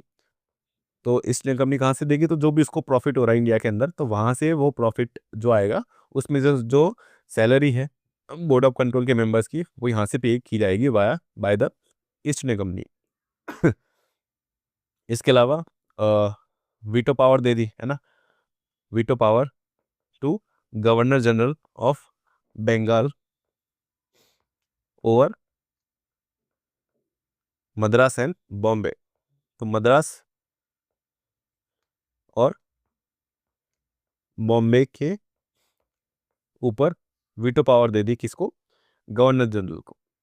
ठीक है, इसके अलावा इसने कंपनी क्या कर सकती थी अभी, तो बेसिकली जो ओपीएम होता है, ओपीएम का मतलब ओपीएम मतलब जो आपका क्या बोलते हैं, ओपीएम मतलब नशे का पदार्थ होता है, उसको हिंदी में मैं नाम भूल गया, अफीम जो होती है ना। तो बेसिकली ईस्ट इंडिया कंपनी अफीम का ट्रेड करना चाहती थी चाइना के साथ, लेकिन क्योंकि वो अपनी इमेज भी बहुत ज़्यादा क्लीन रखना चाहती थी, तो यहाँ पे ईस्ट इंडिया कंपनी को यहाँ पे वो दे दिया कि अभी ये क्या कर सकते हैं, ग्रांट कर सकते हैं लाइसेंस, है ना। तो लाइसेंस ग्रांट कर सकते हैं किसको, जो भी प्राइवेट इंडिविजुअल्स है ना, प्राइवेट जो इंडिविजुअल्स है या तो कोई कंपनी है, दोनों को ही वो क्या करेंगे, लाइसेंस ग्रांट करेंगे। जैसे मैंने बताया कि फर्रुखसिया ने इनको ग्रांट किया था, 10 तक ग्रांट किया था कि वो ट्रेड कर सकते हैं, वैसे ही अभी ईस्ट इंडिया कंपनी ग्रांट करने लगी क्या, ट्रेडिंग राइट्स किसको, प्राइवेट और कंपनी को, कि वो भी क्या कर सकते हैं, अभी ट्रेड कर सकते हैं इंडिया के अंदर और इंडिया से बाहर। तो बेसिकली इंडियंस को, जो इंडियन प्राइवेट ट्रेडर्स थे या फिर इंडियन कंपनीज थे, उनको ये लोग लाइसेंस ग्रांट कर सकते थे within the Bengal presidency, Bombay presidency और आपकी मद्रास प्रेसिडेंसी के अंदर। ठीक है, और इसके अलावा जैसे मैंने बताया कि यहाँ पे सैलरी देनी थी, और इसके अलावा इन्होंने बोला कि 5 लाख पाउंड भी देने, पहले मैंने बताया 4 लाख देने थे, अभी बढ़ा के 5 लाख पाउंड कर दिए ना। तो ब्रिटिश पार्लियामेंट को पहले जो 4 लाख थे वो भी 5 लाख कर दिए। ठीक है, बस। और इसके अलावा जो माल अदालत थी वो भी इन्होंने कैंसिल करवा दी। तो माल अदालत बेसिकली वो होता है क्या बोलते हैं, दीवानी अदालत बेसिकली आपके सिविल नहीं, हाँ मतलब माल अदालत मतलब जो आपकी रेवेन्यू अदालत होती है उसको माल अदालत बोलते हैं, है ना, रेवेन्यू कोर्ट जो होती है। तो जो माल अदालत थी वो पहले गवर्नर जनरल के अंदर ही आती थी। तो अभी गवर्नर जनरल की पावर उसको मतलब बेसिकली अभी मिलिट्री काम करना है, तो ये सब काम नहीं करेगा, इसलिए फिर माल अदालत कैंसिल कर दी और उसको फिर सुप्रीम कोर्ट के अंदर ही काम दे दिया, है ना, कि देर विल बी नो माल अदालत, और जो भी इसका रेवेन्यू कोर्ट्स का जो भी मामला होगा वो सुप्रीम कोर्ट ही संभालेगा। ठीक है, बस इतना ही था basically the charter act of 1983। Minimal change आए थे, कोई इतना चेंज नहीं आया, बेसिकली मोनोपोली एक्सटेंड की थी। लेकिन कुछ की पॉइंट आपको याद रखने हैं कि जो बोर्ड ऑफ कंट्रोल थी, उसकी जो सैलरी थी, वो पहले ब्रिटिश पार्लियामेंट देता था, ब्रिटिश गवर्नमेंट देती थी, लेकिन अभी वो कौन देगा? ईस्ट इंडिया कंपनी देगी। इसके अलावा वीटो पावर दे दी गवर्नर जनरल ऑफ बंगाल को ओवर मद्रास और बॉम्बे प्रेसिडेंसी। इसके अलावा ईस्ट इंडिया कंपनी ने क्या देना स्टार्ट कर दिया? लाइसेंस देना स्टार्ट कर दिया प्राइवेट कंपनीज और प्राइवेट, मतलब जो भी पर्सन इंडिविजुअल होता है, दोनों को ही, जो इंडिया में लोग रहते हैं, ताकि वो क्या कर सके, मतलब अभी ईस्ट इंडिया कंपनी क्या करेगी, ओपियम उगाई और उसको देगी इंडियंस को, और इंडियंस ट्रेड करेंगे उनको चाइना की तरफ या फिर बाहर की तरफ, ताकि उनके ऊपर ज़्यादा वो ना है ना, तो वो कमाएंगे भी और उनका नाम भी खराब नहीं होगा, इसलिए फिर इन्होंने ये किया था। इसके अलावा जो पहले 4 लाख था वो अभी 5 लाख कर दिया, जो पाउंड उनको पैसे प्रॉफिट में से देने थे, और जो माल अदालत थी वो कैंसिल करके उनको सुप्रीम कोर्ट को सबमिट करवा दी, जो गवर्नर जनरल के पहले अंदर आ गई थी। अब आज के लिए हम लास्ट एक्ट पढ़ेंगे, क्योंकि मेरे को लगता है काफ़ी लंबा लेक्चर हो चुका ऑलरेडी। तो चार्टर एक्ट ऑफ 1813। अभी ये काफ़ी बार एग्जाम में पूछा जाता है कि चार्टर एक्ट ऑफ 1813 में क्या था, और इसके एमसीक्यू भी काफ़ी ज़्यादा बन जाते हैं। तो ये आपको थोड़ा सा फोकस के साथ पढ़ना पड़ेगा, है ना। इतना ज़्यादा इजी तो है ना, मैं इजीली मैं समझाने की कोशिश कर रहा हूँ, ज़्यादा टफ नहीं कर रहा हूँ, लेकिन काफ़ी सारे फैक्ट्स हैं तो आपको रटने में थोड़ा सा टाइम लग जाएगा। इसकी जो नोट्स है वो भी मैं आपको प्रोवाइड कर दूंगा, तो उसकी टेंशन नहीं लेना। ये तो मैं बोल रहा हूँ ना, तो लेक्चर क्योंकि आपको समझ में आया कि नोट्स में क्या होता है, आप पढ़ तो लगो लेकिन समझ में नहीं आएगा, क्योंकि बैकग्राउंड आपको आइडिया नहीं हुआ। तो एक बार ये लेक्चर भी देख लेना, नोट्स में प्रोवाइड कर लूँगा, और इसके अलावा इसके जो क्वेश्चंस है ना, कुछ मल्टीपल मतलब एमसीक्यू भी मैं आपको प्रोवाइड करूँगा, तो वो आप खुद से एक बार सॉल्व करने की कोशिश करना। वो भी, इसकी भी लिंक नीचे आपको मिल जाएगी, गूगल ड्राइव की लिंक होगी, उसको ओपन करना तो उसके अंदर पीडीएफ मिल जाएगी। तो उसके अंदर अराउंड 40 क्वेश्चन होंगे आज के लेक्चर के। आप ट्राई करना, आपके तरफ से कोशिश करने की, मतलब सॉल्व करने की, ना हो तो फिर मेरे को बताना, तो मैं उसको सॉल्व करूँगा, उसके आंसर की आपको प्रोवाइड करूँगा, है ना। उसके लिए अलग से वीडियो बना सकता हूँ, है ना, क्वेश्चन आंसर के लिए, तो वो आप चेक कर लेना। अभी चार्टर एक्ट ऑफ 1813 देखते हैं। अभी यहाँ पे हो क्या रहा था कि 1799 से, अगर पूरी दुनिया की बात करें तो कॉन्टेम्प्ररी में 1799 से 1815 तक यहाँ पे यूरोप के अंदर एक छोटा सा बटका सा इंसान घूम रहा है, जिसका नाम क्या है? नेपोलियन। बली हाइट छोटी है, लेकिन जिगरा बहुत बड़ा है भाई का, है ना। और पूरे यूरोप में बहुत ज़्यादा इन्होंने हाहाकार मचा दिया है, हर जगह हमले ही करते जा रहे हैं। और बेसिकली इन्होंने अपना एक सिस्टम डेवलप किया जिसका नाम था कॉन्टिनेंटल सिस्टम।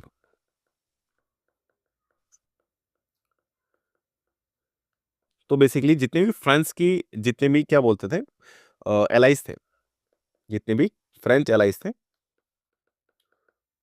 उसको इसने मना बोल दिया कि जो भी यूके के है ना, ब्रिटेन से भी जो भी गुड्स आएगा, ब्रिटेन जो भी मर्चेंट है उसका कोई गुड्स आएगा, वो हम खरीदेंगे नहीं।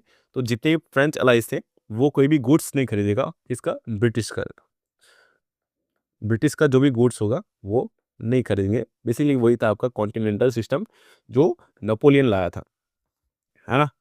और सेकंड चीज़ थी, अब इसकी वजह से हो क्या रहा था कि यहाँ पे काफ़ी सारा लॉस हो रहा था, किसको? बेसिकली ईस्ट इंडिया कंपनी को लॉस हो रहा था, और ये ब्रिटिश पार्लियामेंट को भी दिख रहा था, है ना, कि अभी क्या कर अभी क्या कर सकते हैं, क्योंकि अभी अगर ब्रिटेन का सामान नहीं बिकेगा, है ना, क्योंकि अगर इंडिया से सामान आ रहा है तो उसके अंदर जो वो है ना ट्रेडमार्क है, वो ईस्ट इंडिया कंपनी का है। तो अगर ईस्ट इंडिया कंपनी कभी भी नेपोलियन के एरिया में जाएगा तो वो तो देख के पता चल जाएगा कि हाँ ये तो ईस्ट इंडिया कंपनी का है ना, इसको तो लेना ही नहीं, क्योंकि तो ब्रिटेन का सामान है। तो इसलिए फिर ब्रिटिश पार्लियामेंट ने लेज़े फेयर का एक क्या बोलते हैं, एक आइडिया निकाला। इन्होंने नहीं निकाला था, लेकिन यहाँ पे फ्रांस के अंदर ये डेवलप हुआ है लेज़े फेयर का आइडिया, जिसके अंदर क्या होता है, आपका फ्री ट्रेड एग्रीमेंट होता है। मतलब जैसे हम एफटीए आज देख रहे हैं ना, मोदी जी हर देश में जाके अपना ट्रेडिंग देख रहे हैं ना, कि अमेरिका के साथ हमने एफटीए का, मतलब एफटीए तो नहीं किया, यूएन के साथ किया एफटीए।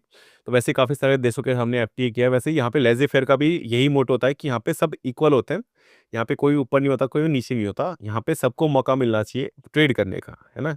तो ऐसे लेज़े फेयर का एक आइडिया निकाला जहाँ पे फ्री ट्रेड की बात की गई थी। और इससे क्या हुआ कि जब ऐसी लेज़ी फेयर की बात आई तो जो ईस्ट इंडिया कंपनी थी, है ना?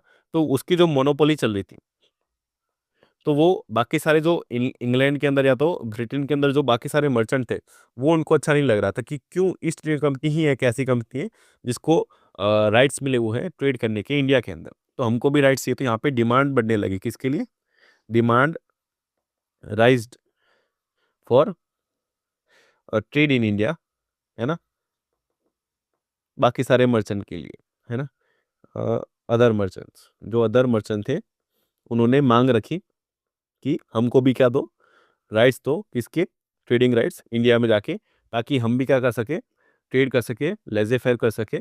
और जब ऐसी चीज़ हो गई, जब मर्चेंट बाकी सारे काफ़ी सारे मर्चेंट यूरोप से जाएंगे इंडिया में ट्रेड करेंगे, तो यहाँ पे फ्रांस का जो अलाय थे, जो ब्रिटिश का सामान नहीं खरीद रहे थे, क्योंकि उसमें ईस्ट इंडिया कंपनी का टैग लगा हुआ था।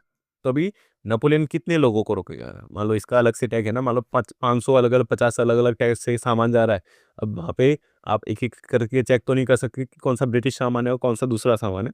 इसके लिए फिर यहाँ पे पार्लियामेंट ने, है ना? द ब्रिटिश पार्लियामेंट, तो ब्रिटिश गवर्नमेंट ने क्या किया? तो बेसिकली मोनोपोली एंड कर दी, किसकी? तो इस वाले एक्ट के अंदर क्या था, चार्टर के अंदर, ended the monopoly of ended the monopoly of East India Company, ठीक है? एक्सेप्ट, लेकिन सारी नहीं की थी, except trade with China. China के साथ इन्होंने ट्रेड स्टार्ट रखा है। अभी भी इंडिया में तो है ही ईस्ट इंडिया कंपनी, लेकिन वो क्या कर रही है? सिर्फ एडमिनिस्ट्रेशन का काम कर रही है, ट्रेड नहीं करेगी अभी, है ना? तो इंडिया में ट्रेड नहीं कर रही है, चाइना के साथ अभी भी ट्रेड कर सकती है जहाँ पे उसकी मोनोपोली है ना? तो ट्रेड विथ चाइना, चाइना के साथ अभी भी मोनोपोली है, लेकिन ये एक एक्सेप्शन हो गया। सेकंड एक्सेप्शन ये है कि जो चाय है ना, टी ट्रेड है इंडिया के अंदर, उसके अंदर भी अभी भी मोनोपोली है, टी ट्रेड इन इंडिया। तो मोनोपोली कहाँ पे ख़त्म नहीं की? 2 जगह ख़त्म नहीं की है।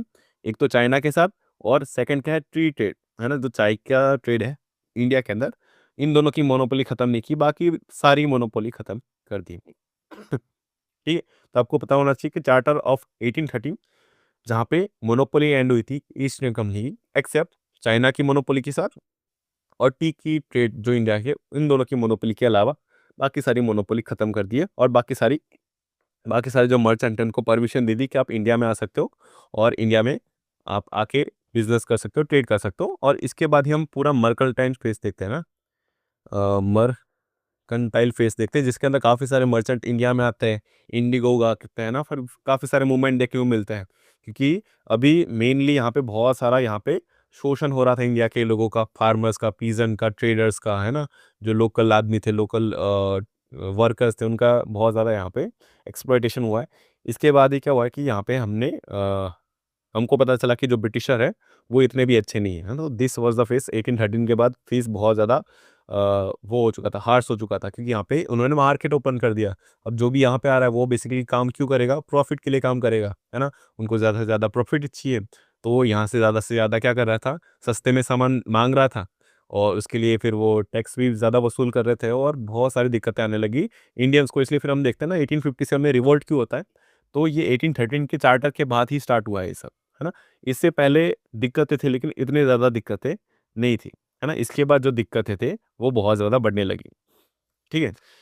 तो आपको याद रखना है, पहला जो प्रोविज़न था कि ended the monopoly of East India Company except the trade with China और टी ट्रेड इन इंडिया, ठीक है? सेकंड, जो यहाँ पे मेन प्रोविज़न रखा था, क्योंकि अभी काफ़ी सारे यहाँ पे लोग आएँगे, ट्रेड करेंगे, है ना? और अभी इंडिया की टेरिटरी भी बहुत ज़्यादा बढ़ रही थी इस टाइम पे। अगर 1813 की बात करें तो यहाँ पे मराठा पूरा इनके अंदर आ चुका था, मैसूर जीत चुके थे ये लोग। इसके अलावा पंजाब के साथ ट्रीटी करके सतलज के नीचे वाला पूरा एरिया इनके हाथ में था, बंगाल था, उड़ीसा था, आसाम था, है ना? इसके अलावा बिहार भी थोड़ा बहुत था, अवध का एरिया थोड़ा-सा छूटा हुआ था। बाकी मोस्ट ऑफ आप बोल सकते हो बहुत बड़ा एरिया इनके अंडर आ चुका था। तो यहाँ पे इन्होंने अभी क्या कर दिया, डिफाइन कर दिया। तो दे डिफाइंड कि ये सारी क्या है, this are the Indian British territory. जितनी भी इनके अंदर टेरिटरी थी, चाहे वो बंगाल हो, मद्रास हो, बॉम्बे हो, मराठा हो, है ना, महाराष्ट्र हो, मतलब जो भी मराठा किंगडम था, मैसूर जो इन्होंने जीता था एंग्लो मैसूर वॉर के अंदर। इसके अलावा ये है ना सतलज के नीचे वाला एरिया, ये सारा था, उनको इन्होंने क्या बता दिया, this are the British territory, और यहाँ पे अपना कॉन्स्टिट्यूशनल पोजीशन क्या दिखा दिया, कॉन्स्टिट्यूशन पोजीशन दिखा दी, है ना। तो यहाँ पे डिफाइन कर दी कॉन्स्टिट्यूशनल पोजीशन की, ये हमारा एरिया है। वहाँ पे उनके अपने अपने गवर्नर बिठा दिए और उनको अपनी अपनी पावर दे दी, कॉन्स्टिट्यूशन बिठा दिए, ठीक है, 1813 के अंदर। सेकंड क्या किया, अभी इतने सारे जब लोग आएंगे इंडिया के अंदर, इतनी बड़ी एरिया को हमने डिफाइन कर दिया है, इतने सारे जब लोग चाहिए होंगे ना, इतने सारे ऑफिसर्स चाहिए होंगे। अभी ऑफिसर के अंदर ऑफिस होती है, अभी ऑफिस के अंदर काम करने के लिए बहुत सारे एम्प्लॉयज़ चाहिए। अभी इतने सारे एम्प्लॉयज़ लंदन से लाना, है ना, बहुत ज़्यादा कॉस्टली पड़ जाता कंपनी को। इसलिए फिर इन्होंने क्या बोला कि हम इंडिया के अंदर ही इंडियंस को पढ़ाएंगे, है ना, वी विल एजुकेट इंडियंस। तो इंग्लिश एजुकेशन प्रोवाइड की इन लोगों ने इंडियंस को, education to Indians in English. और इसके लिए हर साल 1 लाख देना था इनको, ईस्ट इंडिया कंपनी को इन्वेस्ट करना था फॉर एजुकेशन, है ना। 1 लाख पाउंड एजुकेशन के लिए इंडियंस को इंग्लिश के अंदर, ताकि ये डेवलप कर सके ऐसा एक middle class, to develop a middle class जो क्या करेगा, एज अ क्लरिकल काम करेगा, है ना, clerical work in British office.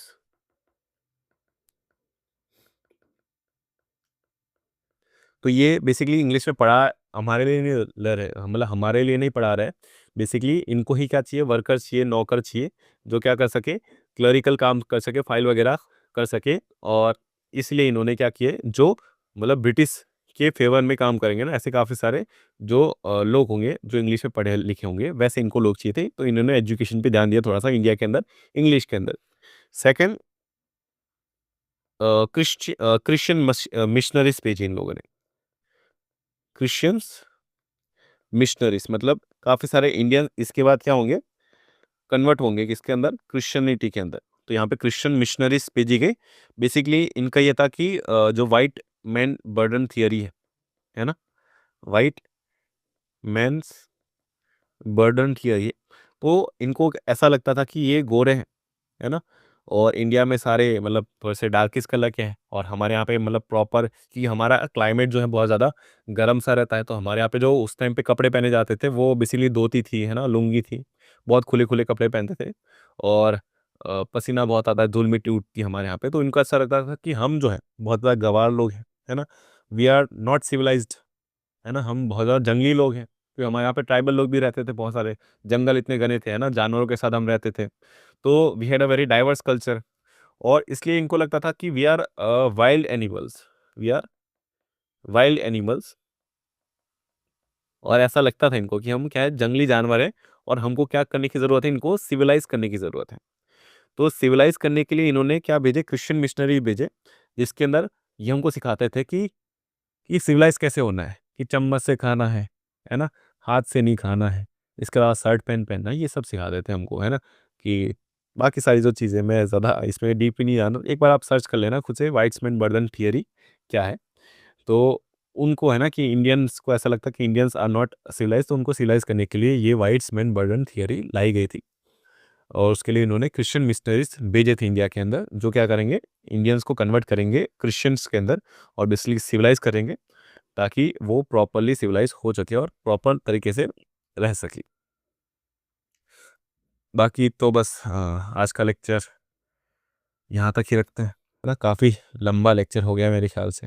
इतना भी लंबा नहीं हुआ है, लेकिन काफ़ी मैंने इम्पोर्टेंट चीज़ें करवा दी हैं। शुरुआत से देखें तो हमने स्टार्ट किया था हिस्टोरिकल बैकग्राउंड, 1773 से लेके 1786 तक हमने रेगुलेटिंग एक्ट पढ़े, जिसके अंदर सबसे पहला 1773 का रेगुलेटिंग एक्ट आया था, उसके बाद अमेंडिंग एक्ट ऑफ 1781 आया था, फिर पिट्स इंडिया एक्ट आया था, 1784 आया था। इसके बाद लॉर्ड कॉर्नवालिस के लिए 1786 लाया गया। उसके बाद हमने पहला हमने अपना चार्टर एक्ट पढ़ा 1793 का, है ना, और 1793 के बाद जिसमें मिनिमल चेंज आया था, उसके बाद सेकंड जो 20 साल बाद एक्ट आया था, जिसके अंदर हमने मोनोपोली एंड करवा दी किसकी, ईस्ट इंडिया कंपनी की, 1813 को। तो यहाँ तक हमने पढ़ा है। आगे हम पढ़ेंगे 1813 3 का, 53 का और बाकी सारे जो एक्ट्स आए 1947 तक सारे एक्ट्स कवर करेंगे। और यहाँ तक मुझे लगता है इस जो आज का लेक्चर या फिर आज के 2-3 जो लेक्चर है, उसमें से एक आध क्वेश्चन तो बन ही जाता है, चाहे वो सीडीएस हो, सीएपीएफ हो या बाकी जो यूपीएससी की एग्ज़ाम्स आती है, यहाँ से उनको क्वेश्चन बनाना बहुत ज़्यादा अच्छा लगता है क्योंकि ये जो एरिया है ना, वहाँ मतलब काफ़ी कम लोग होंगे जो ये पढ़ते होंगे। तो इसलिए मैं आपको भी यही सजेस्ट करूँगा कि आप भी ये लेक्चर अच्छे से पढ़िए और इसकी जो नोट्स है वो भी उसकी भी लिंक मैं नीचे डाल दूँगा कमेंट्स के अंदर मतलब कमेंट्स के अंदर नहीं, डिस्क्रिप्शन के अंदर एक गूगल लिंक होगी जिसके अंदर नोट्स की पीडीएफ भी मिल जाएगी आपको और बेसिकली आपको एमसीक्यू की पीडीएफ मिल जाएगी। तो आप एमसीक्यू भी सॉल्व करना ट्राई कीजिए, है ना? जो 20 एमसीक्यू मैंने रखे हुए हैं। तो जो जो आज तक अभी तक मैंने जो पढ़ा है उसके अंदर उससे ही होंगे सारे के सारे, है ना? कोई एमसीक्यू में डाउट आता तो आप पूछ सकते हैं मेरे से। ठीक है? हाँ, बाय।